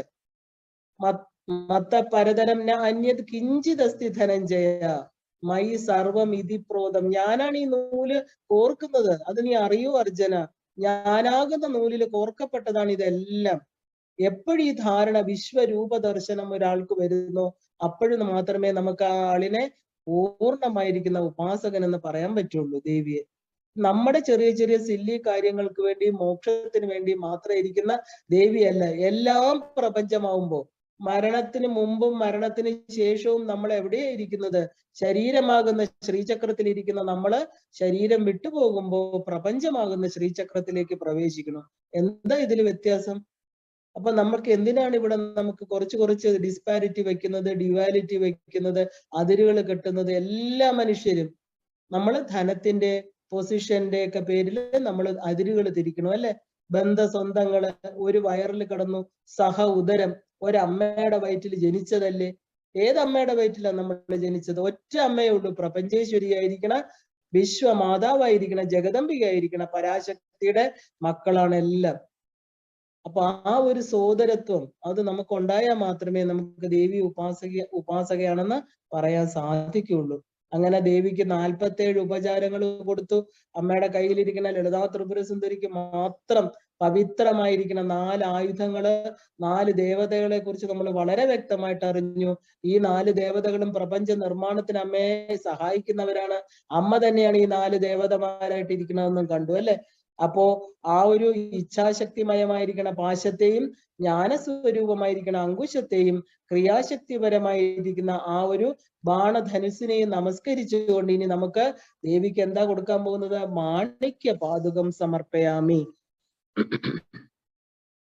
അപ്പോ ശ്രീമൻ മാണിക്യപാതുകം, ശ്രീമൻ മാണിക്യപാതുകം എന്ന് പറയാൻ കാരണം ഏറ്റവും പാതുകമാണ് ഒരു ദേവിയുടെ. നമുക്കറിയാം പാദങ്ങളാണ് എല്ലാം, അല്ലെ? പാദസ്മരണമാണ് നമുക്ക് എല്ലാവരുടെയും, ഗുരുക്കന്മാരുടെ ആവട്ടെ ദേവിയുടെ ആവട്ടെ.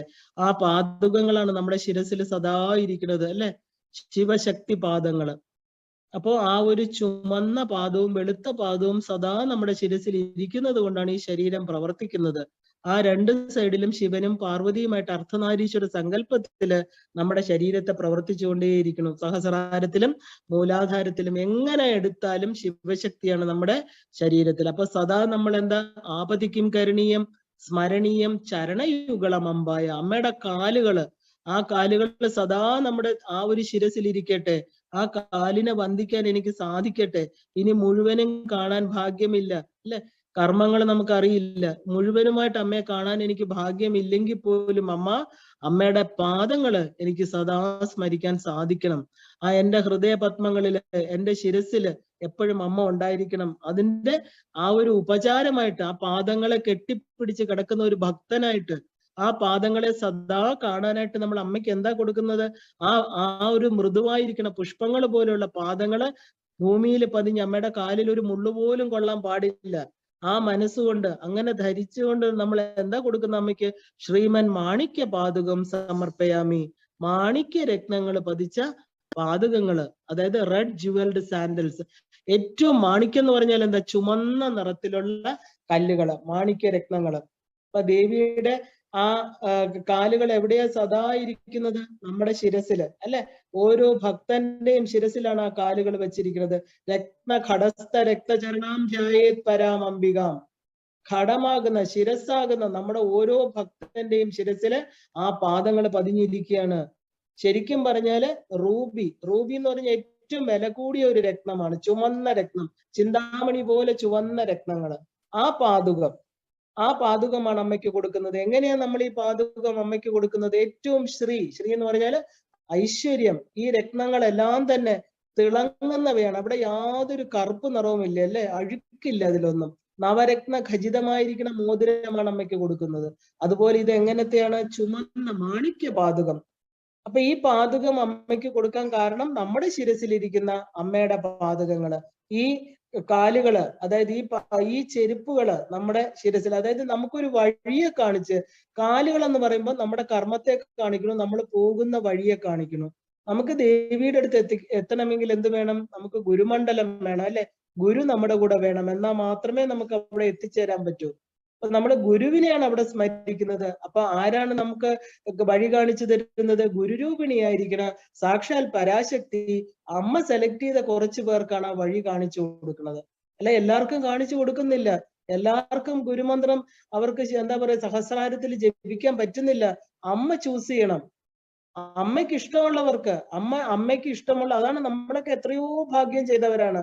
അമ്മ ആ പാതുകമാണ് നമ്മുടെ ശിരസിൽ വെച്ചിരിക്കുന്നത്. ആ കാൽപ്പാടുകളെ പിന്തുടർന്ന് എന്താണോ പറയുന്നത് അതെല്ലാം ശിരസാ വഹിച്ചുകൊണ്ട് നമുക്ക് അറിഞ്ഞുകൂടാത്ത വഴിയിൽ നട്ടം തിരിയണം നമ്മളെ പോലെയുള്ള ഓരോ വ്യക്തികൾക്കും ആ ഒരു കൃത്യമായിരിക്കണം വഴി പറഞ്ഞു കൊടുക്കുന്നതാണ് ഗുരുപാതുകങ്ങൾ.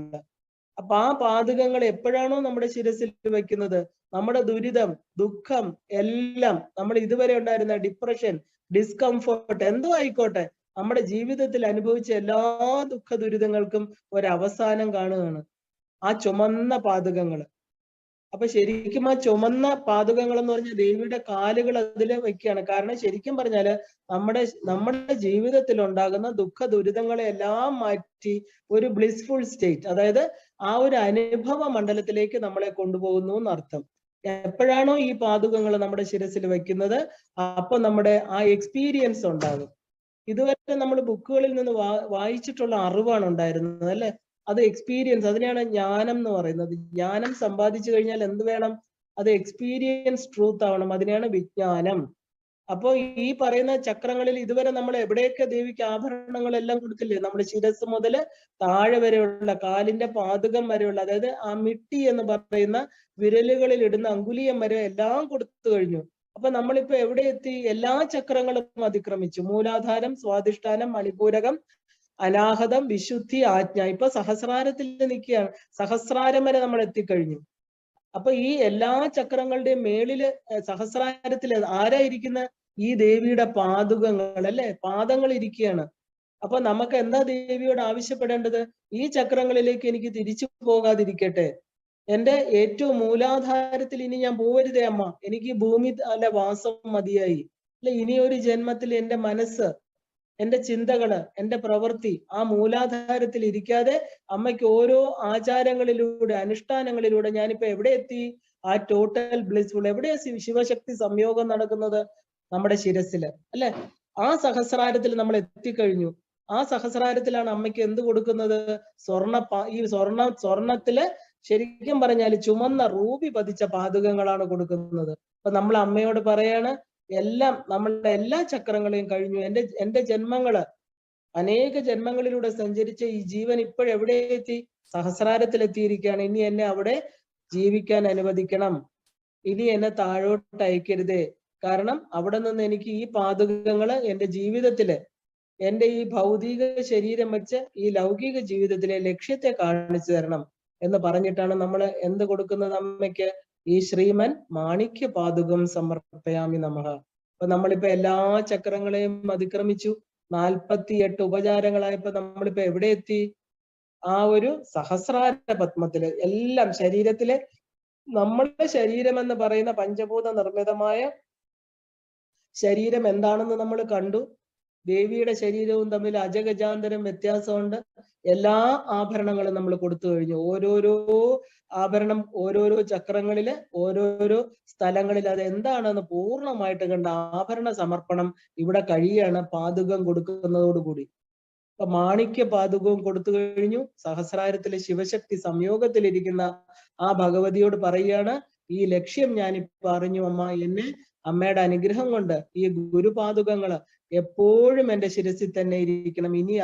ഇനി എന്നെ താഴത്തെ ചക്രങ്ങളിലേക്ക് അയക്കരുതേ. ഞാൻ എല്ലാം അറിഞ്ഞു കഴിഞ്ഞു. വിജ്ഞാന സ്വരൂപം, വിജ്ഞാന സഹിതം ഞാൻ അറിഞ്ഞു. ഇപ്പൊ എനിക്ക് ആ എക്സ്പീരിയൻസ് ചെയ്യുന്ന ആ സത്യത്തില് സദാ ഇരിക്കണം. ഏറ്റവും ഉയർന്ന തലത്തില് ഒരു സാധകർ എത്തിക്കഴിഞ്ഞു. അതാണ് നമ്മൾ പണ്ടത്തെ കാലത്ത് യോഗികൾക്ക് കൊടയും ചെരുപ്പുമാണ് കൊടുക്കുക. ഛത്രവും ചെരുപ്പും, അത് രണ്ടിനും വളരെ താത്വികമായിട്ട് അർത്ഥമുള്ളതാണ്. അപ്പൊ അങ്ങനെ 48ാമത്തെ ഉപചാരം കഴിഞ്ഞ് 49ാമത്തെ ഉപചാരത്തിലേക്ക് നമ്മൾ പ്രവേശിക്കുകയാണ്. കാരണം ദേവിക്ക് ശ്രീചക്രത്തില് ബിന്ദു മധ്യസ്ഥയായിട്ടിരുന്ന അമ്മയെ താഴെ വിളിച്ചു. അമ്മയുടെ വസ്ത്രങ്ങൾ, അതായത് ആഭരണങ്ങളെല്ലാം മാറ്റി അമ്മയെ എന്താ പറയാ കുളപ്പുരയിലേക്ക്, അതായത് അമ്മയ്ക്ക് കുളിക്കാനായിട്ടുള്ള എല്ലാ സൗകര്യങ്ങളും ചെയ്തു കൊടുത്തു. മനസ്സാകുന്ന മണിപീഠത്തിൽ ഇരുത്തി അമ്മയ്ക്ക് ചൂടുവെള്ളം ഉഷ്ണോദക സ്നാനം കൊടുത്തു. അമ്മയ്ക്ക് വെളുത്ത വസ്ത്രം കൊടുത്തു, തുടച്ചു. ചുവന്ന വസ്ത്രം, കുജോത്തിരീയം എല്ലാം കൊടുത്തു. അത് കഴിഞ്ഞ് ആ ഒരു ലേപന മണ്ഡപത്തിൽ പ്രവേശിച്ചു. സുഗന്ധദ്രവ്യങ്ങളെല്ലാം കൊടുത്തു. കാലാകാരു ധൂപം കൊടുത്ത് അമ്മയുടെ തലമുടി ഉണക്കി. അവിടെ വിവിധ തരത്തിലുള്ള ദേവപുഷ്പങ്ങളെ കൊണ്ട് അലങ്കരിച്ചു. അമ്മയുടെ കണ്ണുകളിൽ കൺമഷി കൊടുത്തു, ഇല്ലേ? ആ ഒരു കാലാഞ്ജനം കൊടുത്തു, തിലക രത്നം കൊടുത്തു, മൂക്കില് മൂക്കൂത്തി കൊടുത്തു, ചെവിയില് കർണാഭരണങ്ങൾ കൊടുത്തു. അത് കഴിഞ്ഞ് അധരയാവകം കൊടുത്ത് കഴുത്തില് വിവിധ തരത്തിലുള്ള മുത്തുമാലകളെ കൊണ്ടും ആ ഒരു എന്താ പറയാ ഏറ്റവും ഭംഗിയുള്ള മംഗല്യ താലി അണിയിച്ചതിന് ശേഷമാണ് എല്ലാ ആഭരണങ്ങളും കൊടുത്തത്. അപ്പോ കൈകളിൽ വലയാവലി, ഊർമികാവലി വിരലുകളിൽ കൊടുത്തു. അങ്ങനെ കാഞ്ചി ധാമത്തെ കൊടുത്തു. അത് കഴിഞ്ഞിട്ടുള്ള ആ സൗഭാഗ്യ ആഭരണം കൊടുത്തു. കാലുകളില് കൊലുസ് കൊടുത്തു, പാദ കടകം കൊടുത്തു. എല്ലാ 10 വിരലുകളിലും ആ പാദാങ്കുലിയം കൊടുത്തിട്ട് അവസാനം നമ്മൾ ആ ഒരു ചുമന്ന രത്നം പതിച്ച പാദുകങ്ങൾ അമ്മയ്ക്ക് സമർപ്പിച്ചു. ഇനിയിപ്പോ എന്താ, അമ്മയ്ക്ക് തിരിച്ചു പോണ്ടേ? എല്ലാം അമ്മ ആരെ വിട്ടിട്ടാ വന്നത്? തന്റെ ഭർത്താവിന്റെ അടുത്ത് നിന്നാ വന്നേക്കുന്നത്, ഇല്ലേ? അമ്മയ്ക്ക് അധിക സമയം നമ്മുടെ കൂടെ നിൽക്കാൻ പറ്റുമോ? വളരെ വിഷമമാണ്. അമ്മയെ തിരിച്ചയക്കുക എന്ന് പറയുന്നത് ഒരു സാധകനും തിരിച്ചയക്കുന്നത് വളരെ ദുഃഖമാണ്, അല്ലെ? അപ്പൊ ശ്രീചക്രമാകുന്ന ശരീരത്തിൽ കണ്ടാൽ മതി. തിരിച്ച് വെളിയിലുള്ള മണിദ്വീപത്തിൽ നമുക്ക് കാണണ്ട. അമ്മ പോകുന്നത് നമുക്ക് സഹിക്കാൻ പറ്റില്ല. കാരണം ഇത്രയും അടുത്തു പോയി അമ്മയെ അടുത്തടുത്ത് ഇപ്പൊ നമ്മുടെ സഹസ്രാരത്തിൽ ഇരിക്കുന്ന, എന്റെ കൂടെ ഇരിക്കുന്ന, എന്നെ അത്രയും വാത്സല്യത്തോടെ പരിരക്ഷിക്കുന്ന അമ്മ ഞങ്ങളെ വിട്ടു പോവരുതേ. എനിക്ക് വയ്യ, എനിക്ക് അമ്മയെ തിരിച്ചയക്കാൻ പറ്റില്ല. പക്ഷെ വെളിയിലിരിക്കുന്ന മണിദ്വീപത്തിൽ ഇരിക്കുന്ന അമ്മയെ, അവിടുത്തെ ശ്രീചക്രം, നമുക്ക് രണ്ടും പറയാം. ഭുവനങ്ങളുടെ അധിപതിയായിരിക്കുന്ന പ്രപഞ്ചേശ്വരിയായിരിക്കുന്ന ശ്രീചക്രത്തിൽ നിന്ന് ഇറങ്ങി നമ്മുടെ ആഗ്രഹം അനുസരിച്ച് അമ്മ വന്നില്ലേ? അത് തന്നെ മഹാഭാഗ്യം, അല്ലേ? അത് പറയാനും കേൾക്കാനും കൊടുക്കാനും നമുക്ക് സാധിച്ചു. ഇനി നമുക്ക് എന്താണ് രാജകീയമായിട്ടുള്ള ഒരു യാത്രയപ്പ് കൊടുക്കണം അമ്മയ്ക്ക്. എല്ലാവർക്കും ദുഃഖമാണ്. നമ്മള് അമ്മമാരൊക്കെ വന്ന് കുട്ടികളൊക്കെ കുറെ കാലം മാറി നിന്ന് കഴിയുമ്പോൾ നമുക്ക് അമ്മയ്ക്ക് കുഞ്ഞുങ്ങളെ കാണാൻ തോന്നും, കുട്ടികൾക്ക് അമ്മയെ കാണാൻ തോന്നും, ഇല്ലേ? പക്ഷെ എന്താണ് കാര്യം, കുറച്ച് സമയത്തേക്ക് അവർക്ക് സ്ഥിരമായിട്ട് നിൽക്കാൻ പറ്റില്ല. കുഞ്ഞുങ്ങള് അമ്മയുടെ അടുത്ത് വന്നാലും കുറച്ചു കാലം അവർക്ക് അവരുടേതായിട്ടുള്ള കാര്യങ്ങളുണ്ട്, അമ്മയ്ക്കും അമ്മയുടേതായിട്ടുള്ള കാര്യങ്ങളുണ്ട്. അപ്പൊ ഏത് തരത്തിലാണെങ്കിലും നമ്മൾ വേറൊരു കുടുംബമായി കഴിയുമ്പോൾ കുട്ടികൾക്കും അമ്മയ്ക്കും പിന്നെ ഒരുമിച്ച് താമസിക്കുന്നത് ബുദ്ധിമുട്ടാണ്. അമ്മ തിരിച്ചാരുടെ ഭർത്താവിന്റെ കൂടെയാണ് അമ്മ അവസാനം വരെ ജീവിക്കേണ്ടത്. അപ്പോ അതിനു വേണ്ടിയിട്ട് എന്ത് വേണം, അമ്മയ്ക്ക് അധികം കാലം നിൽക്കാൻ പറ്റില്ല. പക്ഷെ 2 3 ദിവസമാണെങ്കിലും 2 3 മാസമാണെങ്കിലും കാലം എന്ന് പറയുന്നത് കുറച്ച് സമയമാണെങ്കിൽ പോലും അമ്മ വന്നിട്ട് പോകുമ്പോൾ ഒരു കുഞ്ഞുങ്ങൾക്ക്, ഏത് കുഞ്ഞിനാണെങ്കിലും സ്നേഹമുള്ള ഏത് പുത്രനായാലും പുത്രിയായാലും നമുക്ക് എന്താ വിട്ടുപോകുമ്പോൾ ഭയങ്കര വിഷമമാണ്, അല്ലെ?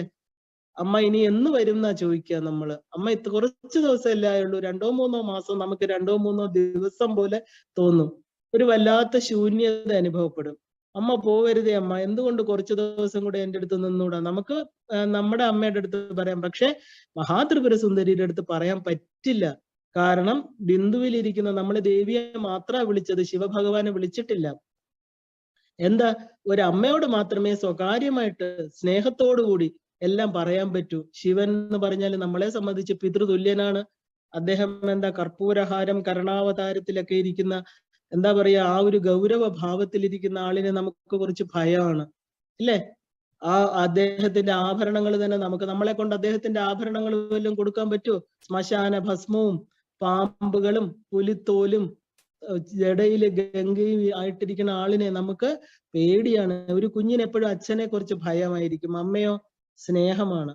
അങ്ങനെ അത്രയും സ്നേഹത്തിൽ നമ്മൾ വിളിച്ച് ഇപ്പൊ കുറേ ദിവസമായി അമ്മ ഇങ്ങനെ നമ്മൾ പരിചരിച്ച് ആഭരണങ്ങൾ കൊടുത്ത് അമ്മയെ കുറിച്ച് കൂടുതൽ അറിഞ്ഞ് ഇനിയിപ്പൊ അമ്മയെ നമുക്ക് തിരിച്ചു പോക്കിനുള്ള സമയമായിരിക്കുകയാണ്. പക്ഷെ വളരെ വിഷമത്തോടുകൂടി, ദുഃഖത്തോടുകൂടി, എൻ്റെ മനസ്സ് എപ്പോഴും അങ്ങനെയാണ്. കാരണം അമ്മയെ കൊണ്ടുവന്നാൽ എനിക്ക് തിരിച്ച് ഞാൻ അയക്കുകയില്ല. അപ്പൊ നമുക്ക് എന്ത് ചെയ്യാം, നമുക്ക് തിരിച്ചയക്കണ്ട, നമുക്ക് തിരിച്ചെവിടെയോട്ട് വയ്ക്കാം, അമ്മയെ കൊണ്ടിരുത്താം, നമ്മുടെ ഹൃദയമാകുന്ന ചിന്താമണി ഗൃഹത്തിലേക്ക് കൊണ്ടുപോവാം. അല്ലാതെ തിരിച്ചു വേറെ ഒരിടത്തോട്ടും അയക്കൂല. അമ്മ നമ്മളൊരു വ്യക്തമായിട്ടൊരു തീരുമാനം എടുക്കണം. ഈ 64 ഉപചാരങ്ങൾ പഠിച്ച നമ്മള് ഒരിക്കലും അമ്മ ഇനി വേറെ ഒരു, കാരണം എത്ര പ്രാവശ്യമാണ് മണിപീഠത്തിൽ ഇരുത്തിയത് അമ്മേ? നമ്മുടെ ഹൃദയമാകുന്ന ചിന്താമണി ഗ്രഹത്തിൽ, ആ പീഠത്തിൽ വേറെ ആരും ഇരിക്കാൻ പാടില്ല. നമ്മൾ പറഞ്ഞു അമ്മ ഇരിക്കണം. അങ്ങനെ ഓരോന്ന് കൊടുത്ത് 48 ഉപചാരം കൊടുത്തു. ഇനിയിപ്പൊ 49ാമത്തെ ഉപചാരത്തില് അമ്മയെ തിരിച്ചയക്കാൻ നമുക്ക് പറ്റില്ല. അപ്പൊ നമ്മള് ഹൃത്പത്മ മധ്യേ, നമ്മൾ എങ്ങനെയാ ദേവി ലളിതാ ത്രിപുര സുന്ദരിയെ നമ്മള് സാധാരണഗതിയിൽ ധ്യാനിക്കുന്നത്? കാരണാനന്ദ വനാന്തസ്തേ ശ്രീചക്ര പൂജയിൽ നമ്മൾ എങ്ങനെയാണോ ധ്യാനിക്കുന്നത്, ഹൃത്പത്മ മധ്യേ നിരുപാധിക സംവിത് സ്വരൂപ കാമേശ്വരാംഗസ്ഥായേ, അല്ലെ, ലളിതായി മഹാത്രിപുര സുന്ദരിയെ, എന്നിട്ടാണ് നമ്മൾ നമ്മുടെ ഇതപൂർവ പ്രാണബുദ്ധി ദേഹങ്ങളെല്ലാം കൊടുക്കുന്നത്. അതുപോലെ നമ്മുടെ ഹൃദയത്തിലേക്ക് നമ്മൾ തിരിച്ച് ദേവിയെ എങ്ങനെയാണോ വിളിച്ചുകൊണ്ട് വന്നത് എല്ലാ ഉപചാരങ്ങളും കൊടുത്ത് സന്തോഷവതിയായിരിക്കണം അമ്മയെ നമ്മൾ തിരിച്ചയക്കാൻ പോവാണ്. തിരിച്ച് അവിടത്തേക്ക് നമ്മുടെ ഹൃദയത്തിലിരിക്കുന്ന ബിന്ദുവിലേക്ക് കയറ്റുകയാണ്. 49ാമത്തെ ഉപചാരം സ്വസ്വമാന വേഷാഭി ആവരണ ദേവതാഭി സഹ മഹാചക്രാധിരോഹണം. തിരിച്ച് മഹത്തായിരിക്കുന്ന ശ്രീ, നമ്മളെല്ലാം ഇപ്പൊ എന്തായി, അഹത്തിൽ നിന്ന് മഹത്തിലേക്ക് ഉണർന്നു, അല്ലെ?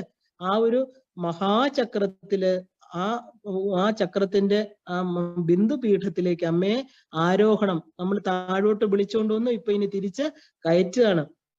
അപ്പൊ സ്വസമാന വേഷധാരിണികളായിരിക്കുന്ന ആവരണ ദേവതകളോടുകൂടി മഹാചക്ര പീഠത്തിൽ ഇരുത്തൽ എന്ന് പറയുന്ന ആ ഒരു പുണ്യ കർമ്മം ചെയ്യാനും നമുക്ക് സാധിച്ചു, ഇല്ല? ഇതിൽ കൂടുതലൊക്കെ എന്താ നമുക്ക് ചെയ്യാന്ന് പറയുന്നത്?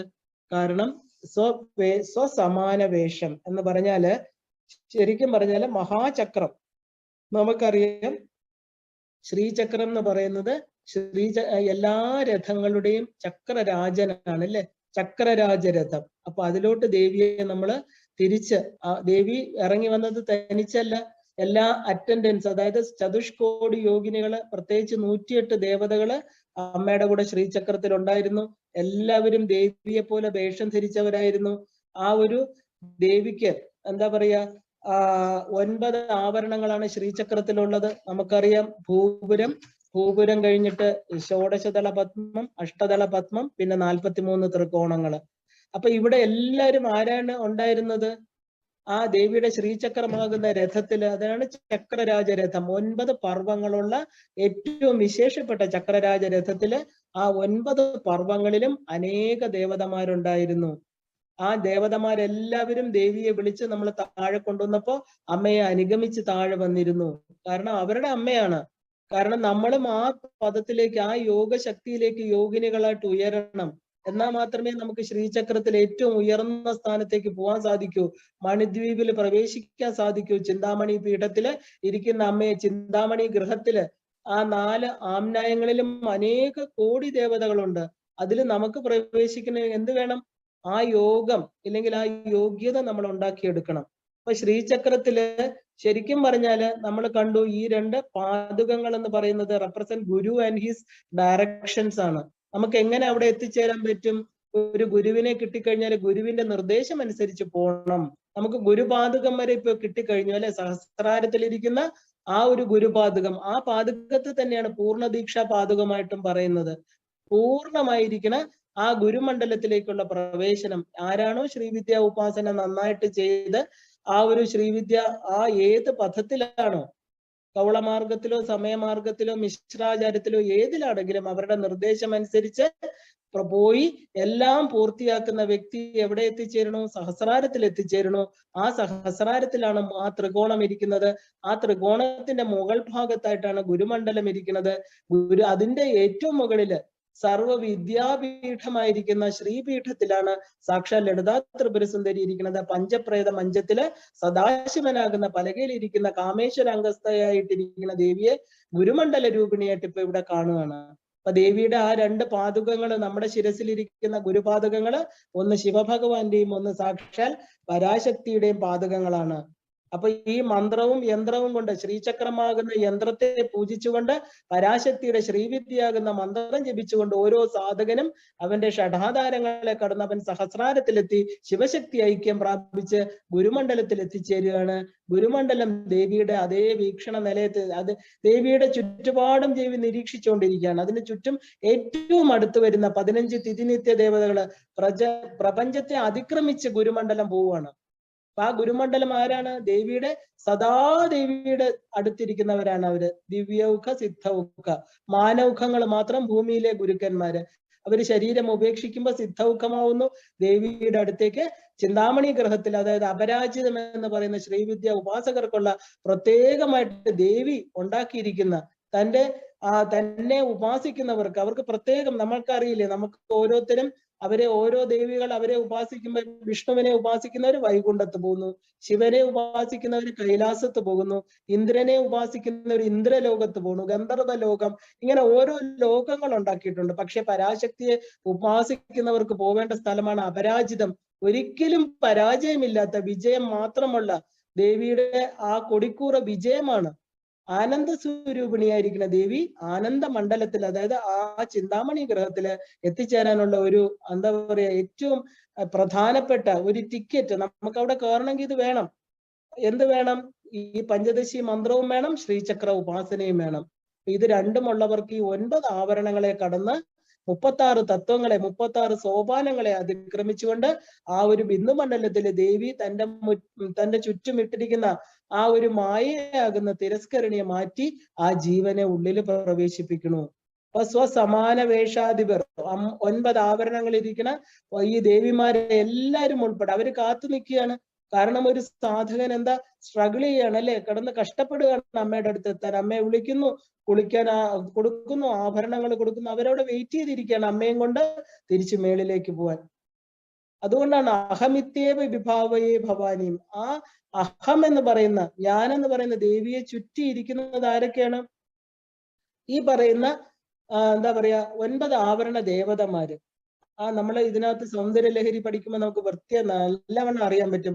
ഈ അഹമിത്യേവ വിഭാവയെ ഭവാനി എന്ന് പറഞ്ഞിരിക്കുന്ന ലളിതാ ത്രിപുര സുന്ദരിയുടെ ചുറ്റും ഇരിക്കുന്ന അണിമാതി ശക്തികൾ ആരൊക്കെയാണ്? ദേവിക്ക് ചുറ്റും ദേവിയുമായിട്ട് ചേർന്നിരിക്കുന്ന ശക്തികളാണ് അവര്.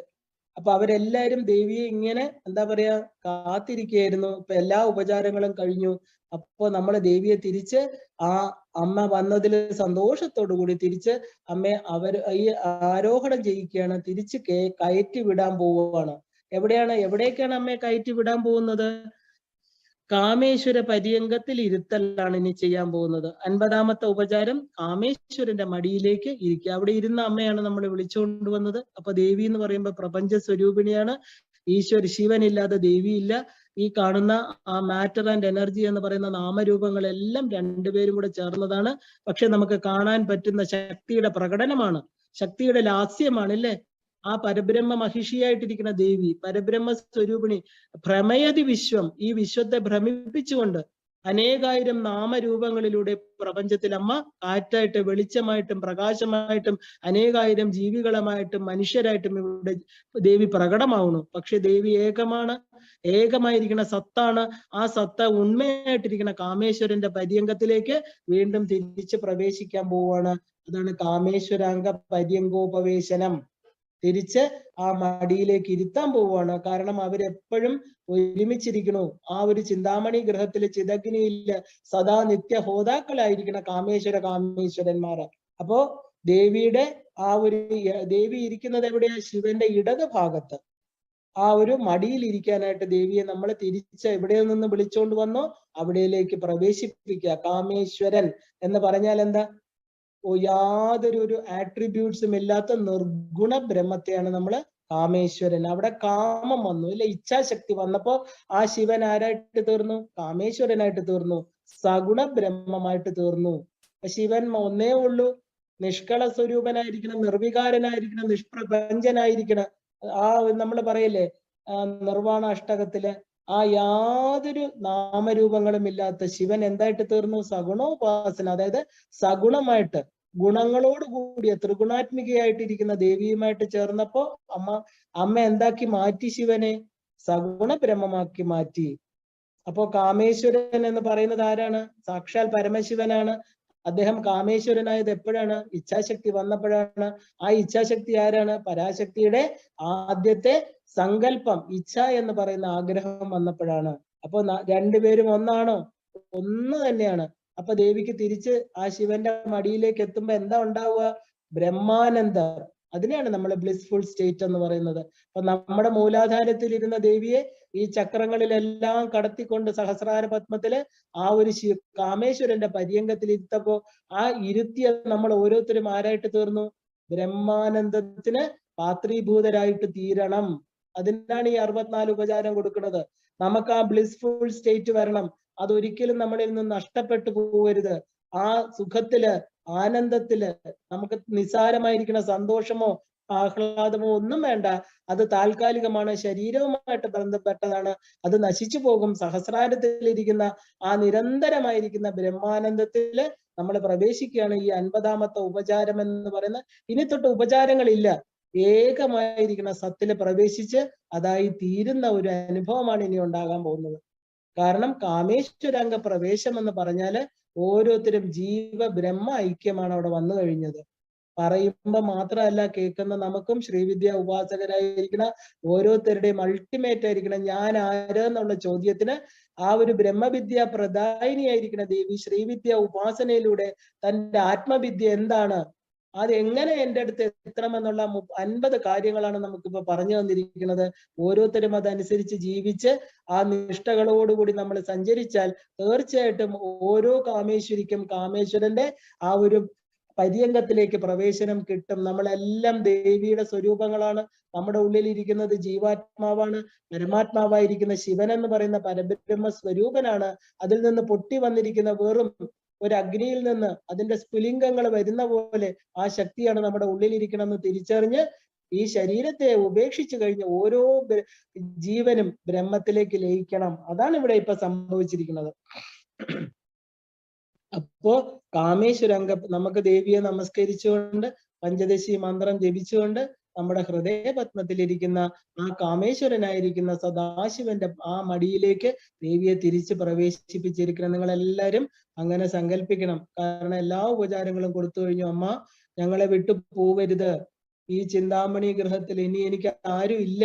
ഇപ്പൊ എനിക്ക് യഥാർത്ഥ സ്വത്വത്തെ ഞാൻ തിരിച്ചറിഞ്ഞു. ഞാൻ ഏകനാണ്, അശരണനാണ് എന്നൊക്കെ വിചാരിച്ചിരുന്ന ഞാനിപ്പോ എൻ്റെ അമ്മ എൻ്റെ കൂടെ ഉണ്ട്. ആ നിർവികൽപ്പ സമാധി, വികൽപ്പങ്ങൾ ഒന്നുമില്ല, സങ്കല്പ വികല്പങ്ങളില്ലാത്ത അവസ്ഥയാണ് നിർവികൽപ്പം എന്ന് പറയുന്നത്. അതിൽ നിന്നാണ് നമ്മൾ കൈവല്യത്തിലേക്ക് പോണത്. ഇപ്പൊ നമ്മൾ എന്തായി? നാമരൂപങ്ങളില്ല, ശരീരബോധമില്ല, പ്രപഞ്ച അനുഭൂതികളൊന്നുമില്ല, ഇന്ദ്രിയങ്ങളില്ല. ഏതോ വാചോ നിവർത്തന്റെ അപ്രാപ്യ മനസ്സസഹ, മനസ്സിന് എത്തിച്ചേരാൻ പറ്റുന്നില്ല. അത്രയും ഉയർന്ന തലത്തില് ആ മണിപീഠത്തിലേക്ക്, ആ ഒരു സദാശിവനാകുന്ന പലകയില് കാമേശ്വരന്റെ മടിയിലേക്ക്, എന്റെ ഹൃദയപത്മത്തിലേക്ക് നമുക്ക് ഒരിക്കലും ദേവിയെ വെളിയിൽ വിടണ്ട. കാരണം ഇത്രയും കഷ്ടപ്പെട്ട് നമ്മളെ കൊണ്ടുവന്നു, എല്ലാ ഉപചാരങ്ങളും കൊടുത്തു. അമ്മ, ഈ ഒരു പാവപ്പെട്ട അമ്മയുടെ മക്കളായിരിക്കണം, ഞങ്ങളെ വിട്ടു പോകരുതേ, അമ്മ പോകരുത്. കാരണം എവിടെ ഇരിക്കണം? അമ്മ പോയാൽ ഞങ്ങൾക്ക് ഇനി അമ്മയെ പിരിയാൻ സാധ്യമല്ല. ഞങ്ങൾക്ക് പറ്റില്ല അമ്മ, ഇനി അമ്മയെ വിടാൻ പറ്റില്ല. കാരണം ഞങ്ങള് യഥാർത്ഥത്തിൽ അമ്മയുടെ മക്കളായി കഴിഞ്ഞു. ഇനി ഞങ്ങൾക്ക് എന്താ പറയാ, ശരീരബോധം, ശരീരത്തിലൂടെ വരുന്നത് ഒന്നുമില്ല എന്ന് പറഞ്ഞ് സങ്കല്പിച്ച് ഹൃദയപത്മത്തിലേക്ക് തിരിച്ചമ്മയെ വിളിക്കുകയാണ്. അമ്മ, തിരിച്ചതിലേക്ക് വന്നിരിക്കൂ. 51-ാമത്തെ ആ ഒരു തലം എന്ന് പറയുന്നത് അമൃത ചഷകം. എന്താണ്? കാമേശ്വര പര്യങ്കത്തിൽ ഇരുത്തി അമ്മയ്ക്ക് അമൃതാസ ചഷകം, അമൃതാസവ ചഷകം എന്നാണ്, തേൻ നിറച്ച ചഷകം കൊടുക്കാൻ പോവുകയാണ് അമ്മയ്ക്ക്. തേൻ നിറച്ച ചഷകം. തേൻ എന്ന് പറഞ്ഞാൽ നിങ്ങൾക്ക് എല്ലാവർക്കും അറിയാം എന്താണ് തേൻ എന്ന് പറയുന്നത്. അമൃതം, മൃതമല്ലാത്ത ശരീരം അല്ലെ. നമുക്ക് നമ്മുടെ ശരീരമാണ് മൃതപ്പെടുന്നതെന്ന് മനസ്സിലായി. അമൃതത്വത്തിലേക്ക് നമ്മൾ ഓരോ ജീവനും എത്തിക്കഴിഞ്ഞു. ഇനി നമുക്ക് മരണമില്ല. കാരണം അറ്റ്ലീസ്റ്റ് ഇത് പറയാനും കേൾക്കാനും നമുക്ക് സാധിച്ചു. ഇനി ശരീരത്തിനുള്ള മരണമേ ഉണ്ടാവുള്ളൂ. ആത്മാവ് അവിടെ എത്തി, നമ്മുടെ അമ്മയുടെ കൂടെ എത്തിക്കഴിഞ്ഞിരിക്കുകയാണ്. അമ്മയ്ക്ക് അമൃത ചഷകം കൊടുക്കുകയാണ്. ഒരു സ്വർണ പാത്രത്തിൽ അമ്മയ്ക്ക് തേൻ കൊടുക്കുകയാണ്. അപ്പോ ദേവിക്ക് എന്താ ശരിക്കും പറഞ്ഞാൽ ഓഫറിങ് നെക്ടർ എന്നാണ്. നമുക്ക് തേൻ കൊടുക്കുക എന്ന് പറഞ്ഞാൽ ആ തലത്തിൽ എത്തിയ ഒരു വ്യക്തിക്ക് മാത്രമേ തേൻ എന്ന് പറഞ്ഞാൽ ഇതിനകത്ത് അംബ്രോസിയ എന്ന് പറയാം, ദിവ്യമായിരിക്കുന്ന പാനീയം കൊടുക്കുകയാണ്. അപ്പോ നമ്മുടെ ശരിക്കും പറഞ്ഞാല് ആ കപ്പ് എന്ന് പറയുന്നത് നമ്മുടെ ശരീരമാണ്. ആ കപ്പിനകത്ത് എന്താ കൊടുക്കുന്നത്? അമൃതം കൊടുക്കുകയാണ് അല്ലെ.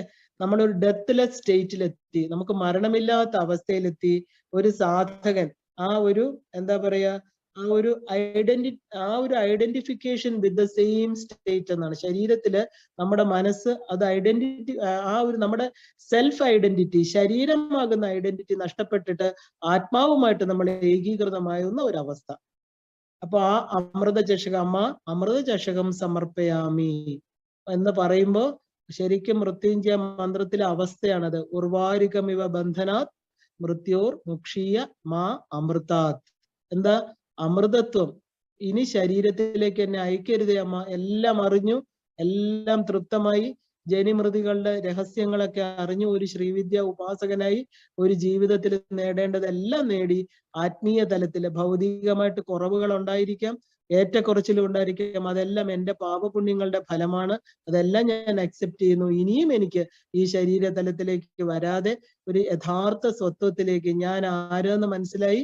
ഇനി ആ ധാരണ, ഇപ്പൊ നമ്മൾ ധാരണയിൽ നിന്ന് എവിടെയായിട്ടാ പോകുന്നത്? ധ്യാനത്തിലേക്ക് പോവാണ്. ധ്യാനം കഴിഞ്ഞിപ്പോ സമാധി അവസ്ഥ. ഇനി ബുദ്ധിക്ക് ഭ്രമങ്ങളൊന്നുമില്ല, ബുദ്ധിഭ്രംശം സംഭവിക്കില്ല, കാമക്രോധങ്ങൾ നമ്മളെ അഫക്റ്റ് ചെയ്യില്ല. എപ്പോഴും സമമായിട്ടുള്ള ബുദ്ധിയോടുകൂടി സദാ ഈശ്വരനാകുന്ന ശക്തിയിൽ ലയിച്ചിരിക്കാനുള്ള ആ ഒരു അനുഭവം, ആ അനുഭവത്തിലൂടെ കിട്ടുന്ന അമൃത്, ആ അമൃതാണ് അമ്മയ്ക്ക് സമർപ്പിക്കുക. അമ്മയ്ക്ക് സമർപ്പിക്കുക എന്ന് പറഞ്ഞാൽ എന്താ? ഓരോ സാധകനും അത് അനുഭവിക്കുക, ആ ഒരു ബ്ലിസ്ഫുൾ സ്റ്റേറ്റ്. ഇവിടെ ഞാനും ഈശ്വരനും ശ്രീചക്രവും ശ്രീവിദ്യ ഉപാസനയും ഗുരുവും എല്ലാം ഒന്നാകുന്ന ത്രിപുടി മുടിഞ്ഞ് തെളിഞ്ഞിടുന്ന ദീപം. അവിടെ ത്രിപുടികളെല്ലാം ഇല്ലാതായി. ജ്ഞാന ജ്ഞാത്രജ്ഞേയങ്ങളെ മാനമേയങ്ങളെ ഒന്നുമില്ല. പ്രമാണം, പ്രമേയം, പ്രമ എല്ലാം മൂന്നായിരുന്നു അല്ലെ. അതിനി ഇല്ല. ഏകമായിരിക്കണം, ഏകം സത്. ആ സത്തിനെ, ആ ഉണ്മയെ തിരിച്ചറിഞ്ഞ ഒരു തലമാണിത്. ഇനിയാണ് നമ്മൾ ദേവിക്ക് ഇനി വീണ്ടും അമ്മയ്ക്ക് പഞ്ചോപചാരം ഉൾപ്പെടുന്ന എല്ലാ ഷോഡശ ഉപചാരങ്ങൾ കൊടുത്ത് നമ്മുടെ ഹൃദയ പത്മത്തിലിരുത്തി ഗൃഹത്തിൽ കയറി അമ്മ തിരിച്ച് കാമേശ്വരന്റെ അംഗത്തിലിരിക്കുകയാണ്. അപ്പോ അടുത്തത് എന്താ അമ്മയ്ക്ക് കൊടുക്കേണ്ടത്? ആചമനീയം കൊടുക്കണം, ഇല്ലേ? വിശേഷാർഘ്യം. അപ്പോ ആ കാമേശ്വര അംഗത്തിലിരുന്ന ദേവിക്ക് തേൻ നിറച്ച ചഷകം കൊടുത്തു. നമ്മൾ ആ തലത്തിലെത്തി. ഇനി ആചമനീയം കൊടുത്ത അതായത് ആചമനീയം എന്ന് പറഞ്ഞാൽ കുടിക്കാനുള്ള ജലം കൊടുക്കുകയാണ്. ആചമനീയം എന്ന് പറഞ്ഞാൽ വിശേഷാർഘ്യം കൊടുക്കണം.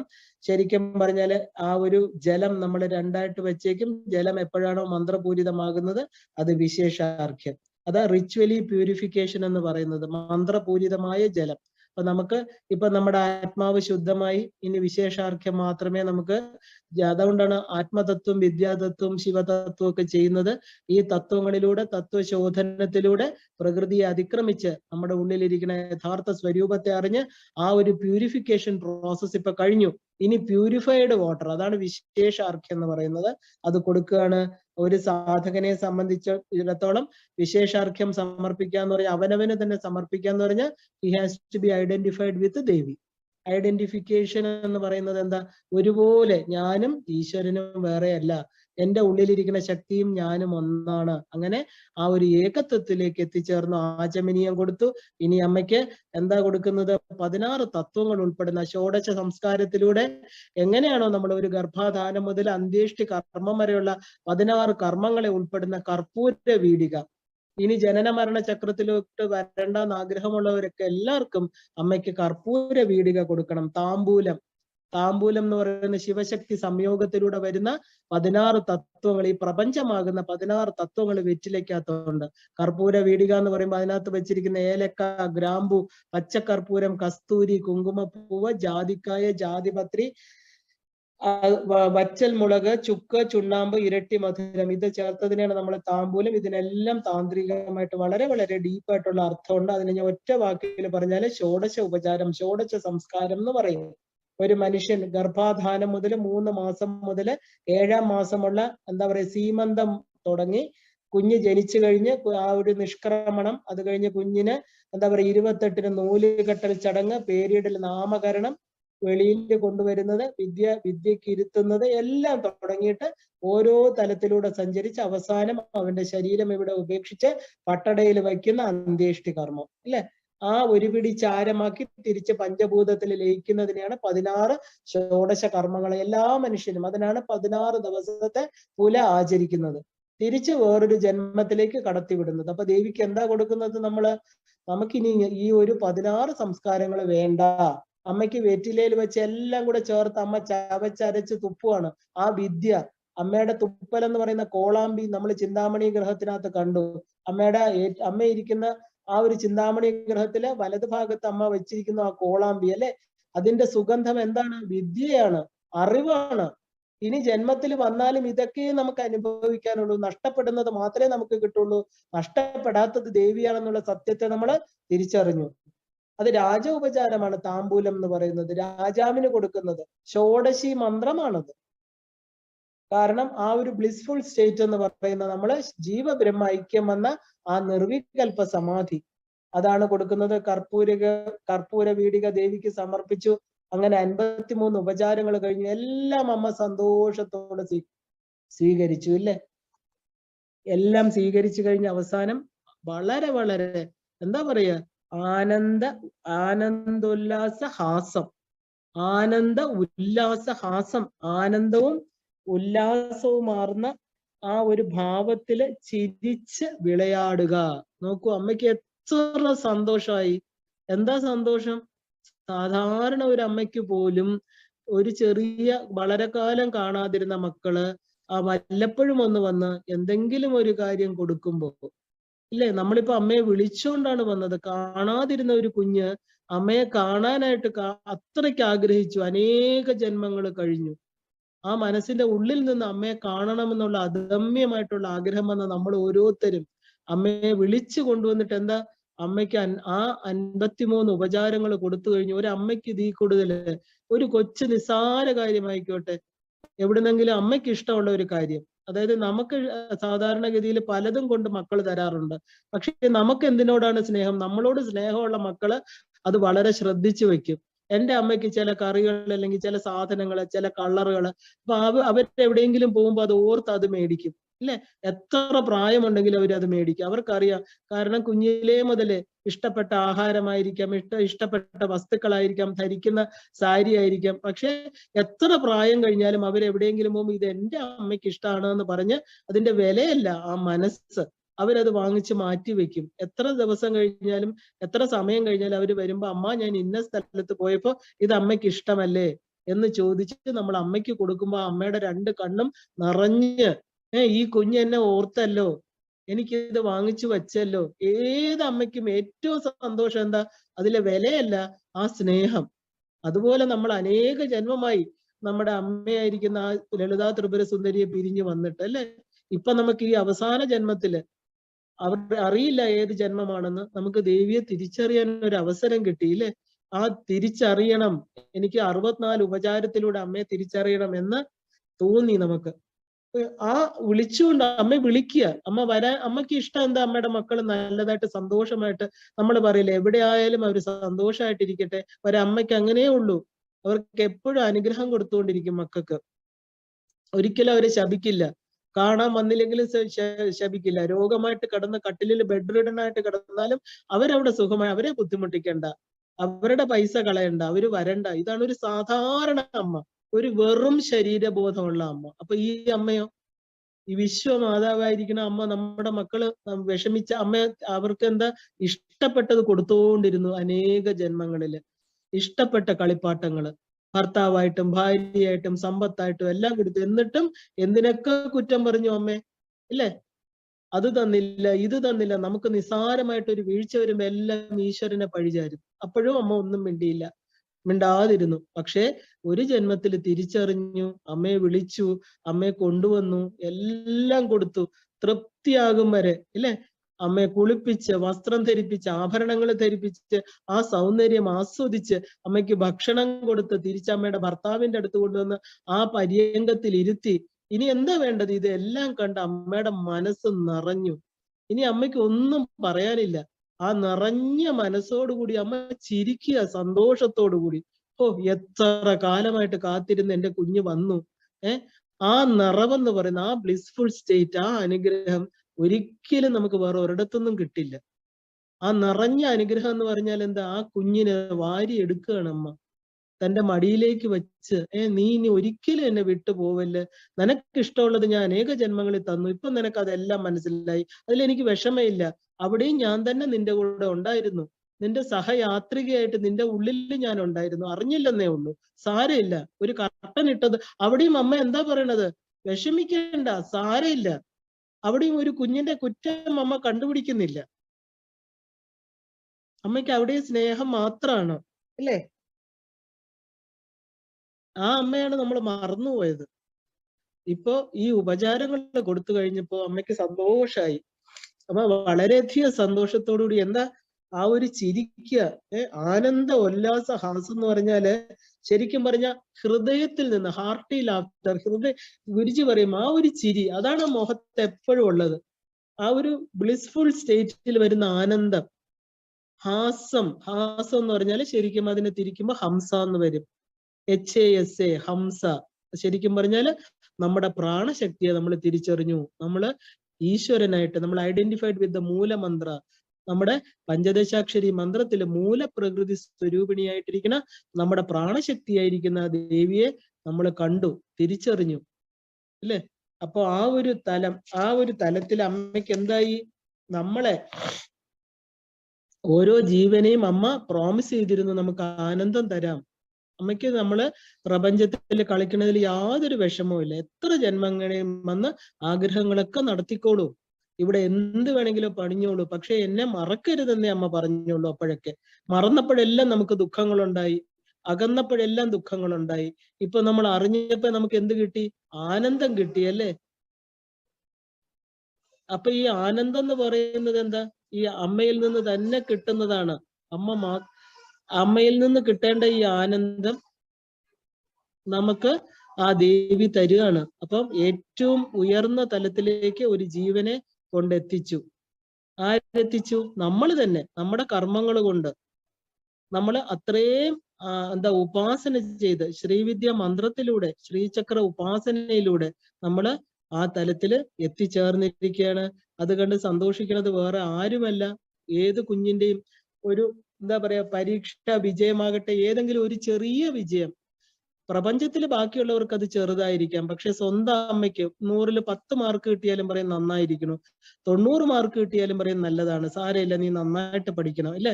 അപ്പൊ നമുക്ക് 100-ൽ 100 മാർക്ക് വാങ്ങിക്കുന്ന കുഞ്ഞിനോട് എങ്ങനെയായിരിക്കും അമ്മയുടെ ആ ഒരു വികാരം? സന്തോഷം, ആനന്ദം, എന്ത് ചോദിക്കുന്നു അത് തരാൻ റെഡിയായിട്ട് നിൽക്കുകയാണ് അമ്മ. അതിൽ സന്തോഷത്തോടു കൂടി അമ്മ എന്താ പറയാ ആനന്ദം ഉല്ലാസം, ഇത് രണ്ടും കൂടെ ചേർന്ന ഒരു പ്രത്യേക തലത്തിൽ, അതിനാണ് ആനന്ദോല്ലാസഹാസം എന്ന് പറഞ്ഞത്. ആനന്ദവും ഉല്ലാസവും ആ ചിരി, മനസ്സിൽ നിന്ന് വരുന്ന ഒരു സന്തോഷകരമായിട്ടുള്ള ഭാവമാണത്. ആ ഭാവത്തിലിരിക്കുന്ന അമ്മയെ നമുക്കൊന്ന് സ്മരിക്കാം. ആ അമ്മയ്ക്കിനി നമ്മള് നമ്മുടെ ഹൃദയപത്മത്തിലിരുത്തി, നമ്മുടെ ആ പഞ്ചപ്രേത മഞ്ചത്തിലിരുത്തി, ആ ബ്രഹ്മാവിഷ്ണു രുദ്ര ഈശ്വര സദാശിവന്മാരും സദാശിവനാകുന്ന പലകയില് കാമേശ്വരാംഗസ്ഥായിട്ടിരിക്കുന്ന ദേവിയെ, അപ്പൊ ഹൃത്പത്മ മധ്യേ നിരുപാധിക സംവിത് സ്വരൂപ കാമേശ്വരാംഗസ്ഥായി. എല്ലാവരും നല്ലതായിട്ട് ദേവിയെ ഒന്ന് ഭജിച്ചോളൂ നമ്മുടെ ഉള്ളിൽ തന്നെ. കാരണം ദേവിക്ക് മംഗളാരതി കൊടുക്കാൻ പോവാണ് നമ്മള്. അവസാനത്തെ ഉപചാരങ്ങളിലേക്ക് കയറുകയാണ്. മംഗളാരതി സമർപ്പയാമി. ഇനി നമ്മൾ പഞ്ചോപചാരം ചെയ്യാൻ പോവാണ്. മംഗളാരതി, അതായത് ഗീ ലാമ്പ്, നെയ്യ് ഒഴിച്ച ആ ഒരു എന്താ പറയാ തട്ടത്തില് ദേവിക്ക് ദീപം സമർപ്പയാമി. ലാമ്പ് എന്ന് പറഞ്ഞാല് ലൈറ്റ്, നമ്മുടെ ഉള്ളില് വെളിച്ചം വന്നു, അല്ലെ? ഈ വിസിബിൾ യൂണിവേഴ്സ്, കാണപ്പെടുന്ന പ്രകാശ രൂപമായിരിക്കുന്ന ഈ ഒരു പ്രപഞ്ചത്തെ നമ്മൾ കാണുന്നതോടൊപ്പം തന്നെ നമ്മുടെ ഹൃദയപത്മത്തിലെ പ്രകാശം, ഇരുട്ട് നീങ്ങി ആ അവിദ്യ കൊണ്ടുള്ള അന്തസ്തിമിര നഗരം, അവിടെ വെളിച്ചമുള്ള നഗരിയിലേക്ക്, ചിന്താമണി ഗ്രഹത്തിലേക്ക് നമ്മൾ പ്രവേശിച്ചു. അവിടെ എന്താണ്? 5 തിരിയിട്ട വിളക്ക്, അതിനെയാണ് മംഗളാരതി. മംഗള സ്വരൂപമായിരിക്കുന്ന ദേവിക്ക് പ്രപഞ്ചത്തിലെ പഞ്ചപ്രാണന്മാര്, പഞ്ചേന്ദ്രിയങ്ങള്, പഞ്ച ഉപചാരങ്ങൾ എല്ലാം 5ആണ്, അല്ലേ? 5 തിരിയിട്ട ആ വിളക്ക്, അതായത് 5 എലിമെന്റ്സ്. ശരിക്കും പറഞ്ഞാല് ദേവിയുടെ കയ്യിലിരിക്കുന്ന പഞ്ചബാണങ്ങളെ പോലെ തന്നെ ശബ്ദസ്പർശ രൂപ രസഗന്ധങ്ങളാകുന്ന മൂലകങ്ങളായിരിക്കുന്ന ആ ഒരു എന്താ പറയാ ഈ പ്രപഞ്ചത്തിന് കാരണമായിരിക്കുന്ന 5 തത്വങ്ങളെ അടങ്ങുന്ന 5 തിരികളാണ് നമ്മൾ ഇടുന്നത്. 7 വേണമെങ്കിലും ഇടാം, 9 വേണമെങ്കിലും ഇടാം. 9 ആവരണങ്ങളെ കാണിക്കുന്നു. 7 എന്ന് പറയുന്നത് 6ാമത്തെ ചക്രത്തെ അതിക്രമിച്ചിട്ട് 7ാമത്തെ തലം, എങ്ങനെ വേണമെങ്കിലും എടുക്കാം. പക്ഷെ 5 തിരിയിട്ട വിളക്കെന്ന് പറയുന്നതിനാണ് മംഗളാരതി എന്ന് പറയുന്നത്. അപ്പൊ ഈ 9ാമത്തെ എന്താ പറയാ 9 തിരി 9ാമത്തെ തലമായിരിക്കുന്ന സഹസ്രാരത്തെ കാണിക്കണം.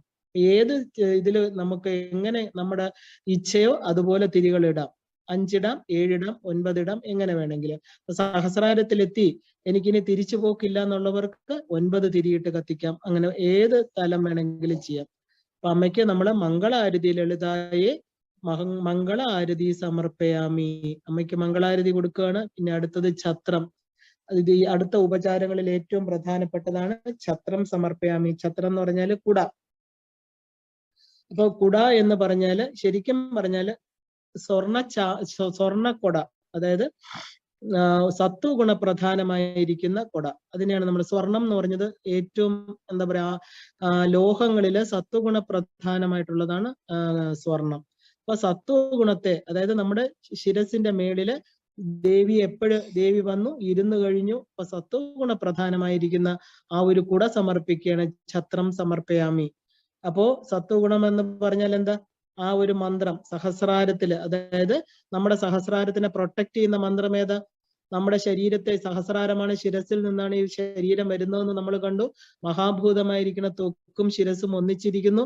നമ്മളെ സദാ ഒരു സാധകനെ സംബന്ധിച്ച് അവനെ കൊട പോലെ, അവനെ എന്താ പറയാ പ്രൊട്ടക്ട് ചെയ്ത് സദാ ഏത് സമയം ഉറങ്ങുമ്പോഴും ജാഗ്രത സ്വപ്ന സുഷുപ്തി അവസ്ഥാസു മനസ്സ വാച കർമ്മണ, നമ്മുടെ കൈ കൊണ്ട് കാലുകൊണ്ട് എന്ത് കർമ്മം ചെയ്യുമ്പോഴും നമ്മളെ പ്രൊട്ടക്ട് ചെയ്യുന്ന ഒരേ ഒരു കൊടയാണ് ഗുരുപാതുക മന്ത്രം. അതാണ് കൊട. അതുകൊണ്ടാണ് ഛത്രം സമർപ്പയാമി. ആ കൊട മരിക്കണത് വരെ ആ കൊട നമ്മുടെ ശിരസിന്റെ മേളിൽ നിൽക്കട്ടെ, അല്ലെ? എന്താ? സ്വരൂപ നിരൂപണ ഹേതവേ സ്വഗുരുവേ ശ്രീപാതുകം പൂജയാമി തർപ്പയാമി നമഃ. ആ സത്വഗുണ പ്രധാനമായ ഗുരുമണ്ഡലത്തെ പൂജിച്ചുകൊണ്ട് ആ ഒരു കൊട ദേവിക്ക് സമർപ്പിക്കുകയാണ്. 57ാമത്തെ ഉപചാരം ചാമരം സമർപ്പയാമി. ചാമരം എന്ന് പറഞ്ഞാല് ആ മാനിന്റെ മാനിന്റെ എന്താ പറയാ ആ സ്കിന്നിൽ നിന്ന്, മാനിന്റെ തൊലിയിൽ നിന്ന് ഉണ്ടാക്കുന്ന ഒരു പ്രത്യേക തരത്തിലുള്ള വീശറിയാണ് നമ്മൾ ആ ഒരു ചാമരം എന്ന് പറയുന്നത്. ച പ്ലസ് അമര. അപ്പൊ ച പ്ലസ് അമര എന്ന് പറഞ്ഞാൽ എന്താ? ഇറ്റേണൽ ബീയിങ് എന്നാണ്, ഒരിക്കലും നശിക്കാത്തതായിട്ടുള്ള അവസ്ഥയിലേക്ക് എത്തുക. അതാണ് ചാമരം. അപ്പൊ നമ്മള് ശരിക്കും പറഞ്ഞാല് ഗുരുവിന്റെ ലീനിയേജുമായിട്ട് കണക്റ്റഡ് ആയി കഴിഞ്ഞു അല്ലെ. അപ്പോ സ്വഗുരു, പരമഗുരു, പരമേഷ്ടി ഗുരു, പരാത്പര ഗുരു, ഗുരുരൂപിണിയായിരിക്കുന്ന സാക്ഷാൽ ദേവി പരാശക്തി. അപ്പൊ ആ ഗുരു ലീനിയേജില് നമ്മൾ ഓരോരുത്തരും ശ്രീവിദ്യ മന്ത്രം എടുത്ത് ആ ദേവിയിലേക്ക്, അതായത് പരാത്പര ഗുരുവായിരിക്കുന്ന ദേവിയിലേക്ക് നമ്മൾ എത്തിച്ചേരാനായിട്ടുള്ള ആ വഴി തുറന്നിരിക്കുകയാണ്.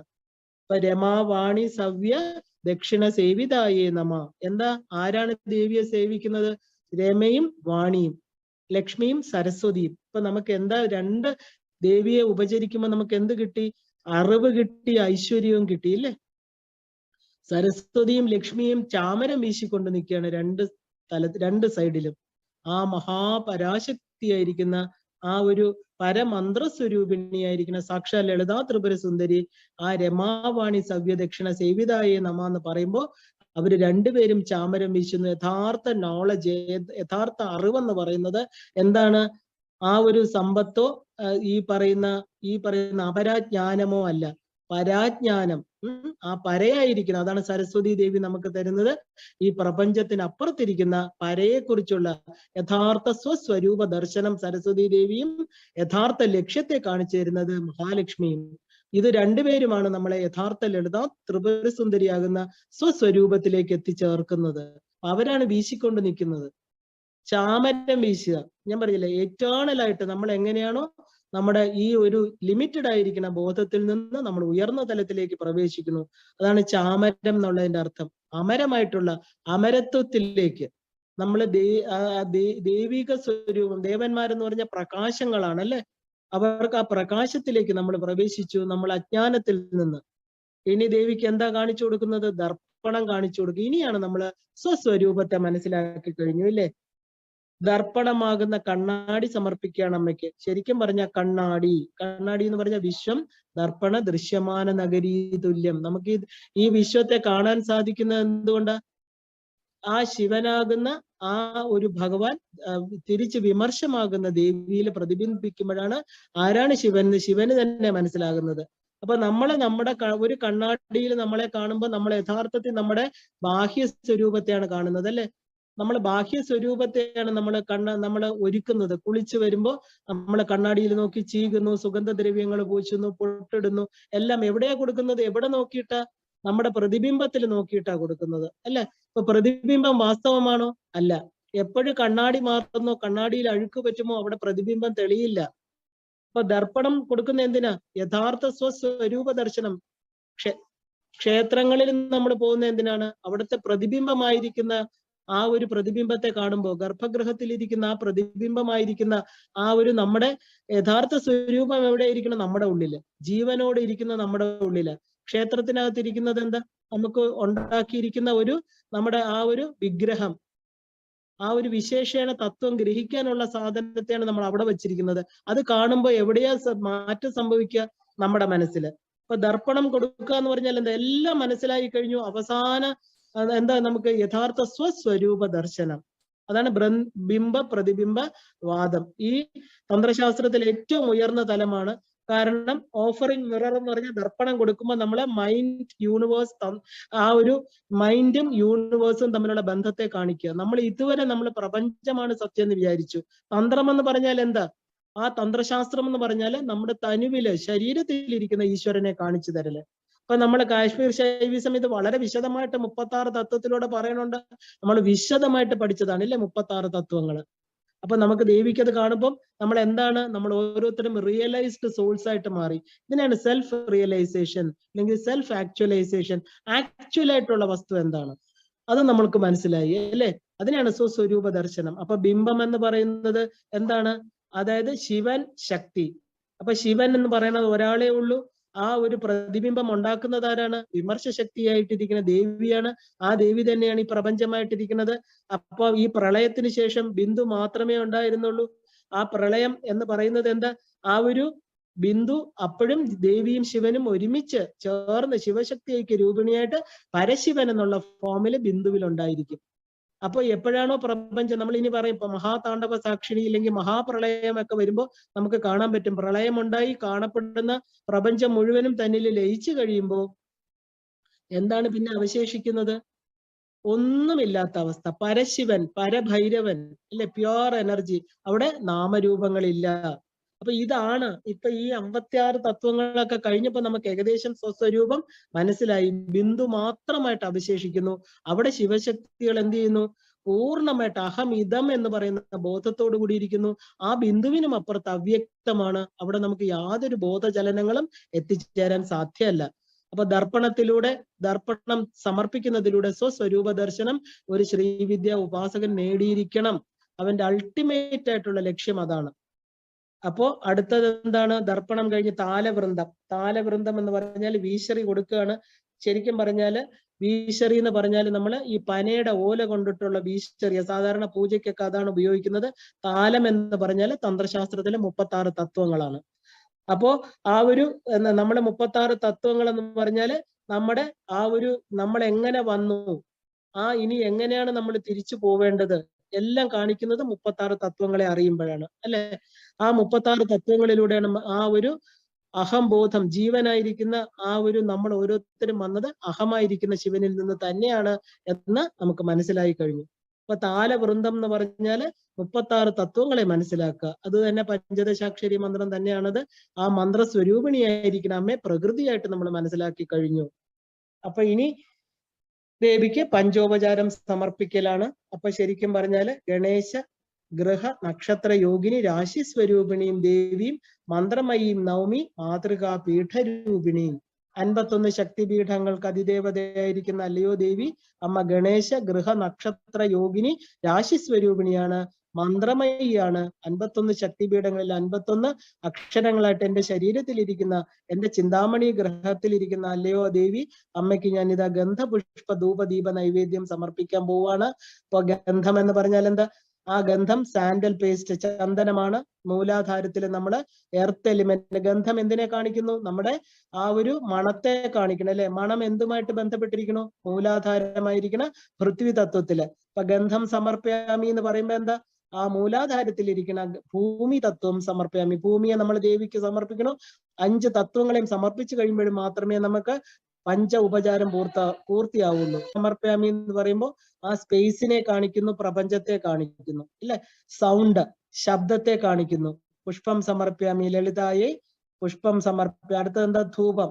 ധൂപം എന്ന് പറഞ്ഞാൽ വായു തത്വത്തെ കാണിക്കുന്നു, മണത്തെ കാണിക്കുന്നു, ചന്ദനത്തിരിയെ കാണിക്കുന്നു, നമ്മുടെ ഹൃദയ പത്മത്തെ കാണിക്കുന്നു. ദീപം എന്ന് പറഞ്ഞാൽ മണിപൂരക ചക്രത്തെ കാണിക്കുന്നു, അതിന് പ്രകാശത്തെ കാണിക്കുന്നു, ആ ഒരു അഗ്നി തത്വത്തെ കാണിക്കുന്നു, ചൂടും പ്രകാശവും അഗ്നി. നൈവേദ്യം എന്ന് പറയുന്നത് സ്വാധിഷ്ഠാന ചക്രം, ആഹാരത്തെ കാണിക്കുന്നു അല്ലെ. നൈവേദ്യം എന്ന് പറഞ്ഞാൽ ആഹാരം, അന്നാദ് ബ്രഹ്മ. നമ്മുടെ ശരീരം എങ്ങനെയാണ് ഉണ്ടായിരിക്കണം എന്ന് ചോദിച്ചാൽ ഭൂമിയിൽ നിന്ന് വരുന്ന സസ്യജാലങ്ങളെ ഭക്ഷിച്ചുകൊണ്ട് നമ്മുടെ അന്നത്തിൽ നിന്ന് നമ്മുടെ ശരീരം വരുന്നു. അപ്പൊ അത് രസം. അപ്പൊ ആ ശബ്ദസ്പർശ രസത്തിൽ എല്ലാ തത്വങ്ങളെയും നമ്മൾ ആർക്ക് കൊടുക്കണു? അപ്പോ സ്വാധിഷ്ഠാനം, രസം, അത് നാവുമായിട്ട് ബന്ധപ്പെട്ട് കിടക്കുന്നു. അപ്പോ നമുക്ക് ലളിതാ ത്രിപുര സുന്ദരിക്ക് നമ്മൾ എന്ത് കൊടുത്തു? ഗന്ധ പുഷ്പ ധൂപ ദീപ നൈവേദ്യമാകുന്ന നമ്മളെ തന്നെ സമർപ്പിച്ചു കഴിഞ്ഞു. ഇതാണ് ശരിക്കും പറഞ്ഞാല് ഈ ഭാവന ഉപനിഷത്തിലൂടെ പറയുന്ന ഈ 64 ഉപചാരങ്ങൾ. ശരിക്കും പറഞ്ഞ ഈ 64 ഉപചാരം എന്ന് പറയുന്നത് ഏറ്റവും ഉയർന്ന ശ്രീവിദ്യ ഉപാസകന് മാത്രം ചെയ്യാൻ പറ്റുന്ന ഉപചാരങ്ങളാണ്. ഇനി ഇതിനകത്ത് ഇതിപ്പോ സമർപ്പിച്ചു കഴിഞ്ഞു. ഇനി ഇതിന്റെ കൂടെ ചേർന്ന ദശമുദ്രകളും ബാക്കി ശ്രീവിദ്യ ഉപാസന 64 ഉപചാരങ്ങളിലൂടെ ഉണ്ടെന്നുള്ളത് അവസാനമാണ്. അത് ഇന്നിപ്പോ ഞാൻ പറയുന്നില്ല, കാരണം ഇത് നാളെ നമുക്ക് ദശമുദ്രകളെ, കാരണം എല്ലാ ഉപചാരത്തിന് ശേഷമാണ് ദശമുദ്ര. ഞാനും അമ്മയും വേറെയല്ല, ദശമുദ്ര സമാരാധ്യ. ആ 10 മുദ്രകളിലൂടെ ഞാനും അമ്മയും ഒന്നാണെന്നുള്ള തത്വത്തെ നമ്മൾ ഊട്ടി ഉറപ്പിക്കുകയാണ്. നമ്മൾ ഓരോരുത്തരും ഈ ശ്രീവിദ്യ ഉപാസനയിലൂടെ ഈ പ്രപഞ്ച സ്വരൂപിണിയായിരിക്കുന്ന അമ്മയില് നമ്മള് നാമരൂപങ്ങളിലൂടെ എങ്ങനെ കടന്നു പോകണം എന്നുള്ളത് നമുക്ക് നാളെ കാണാം.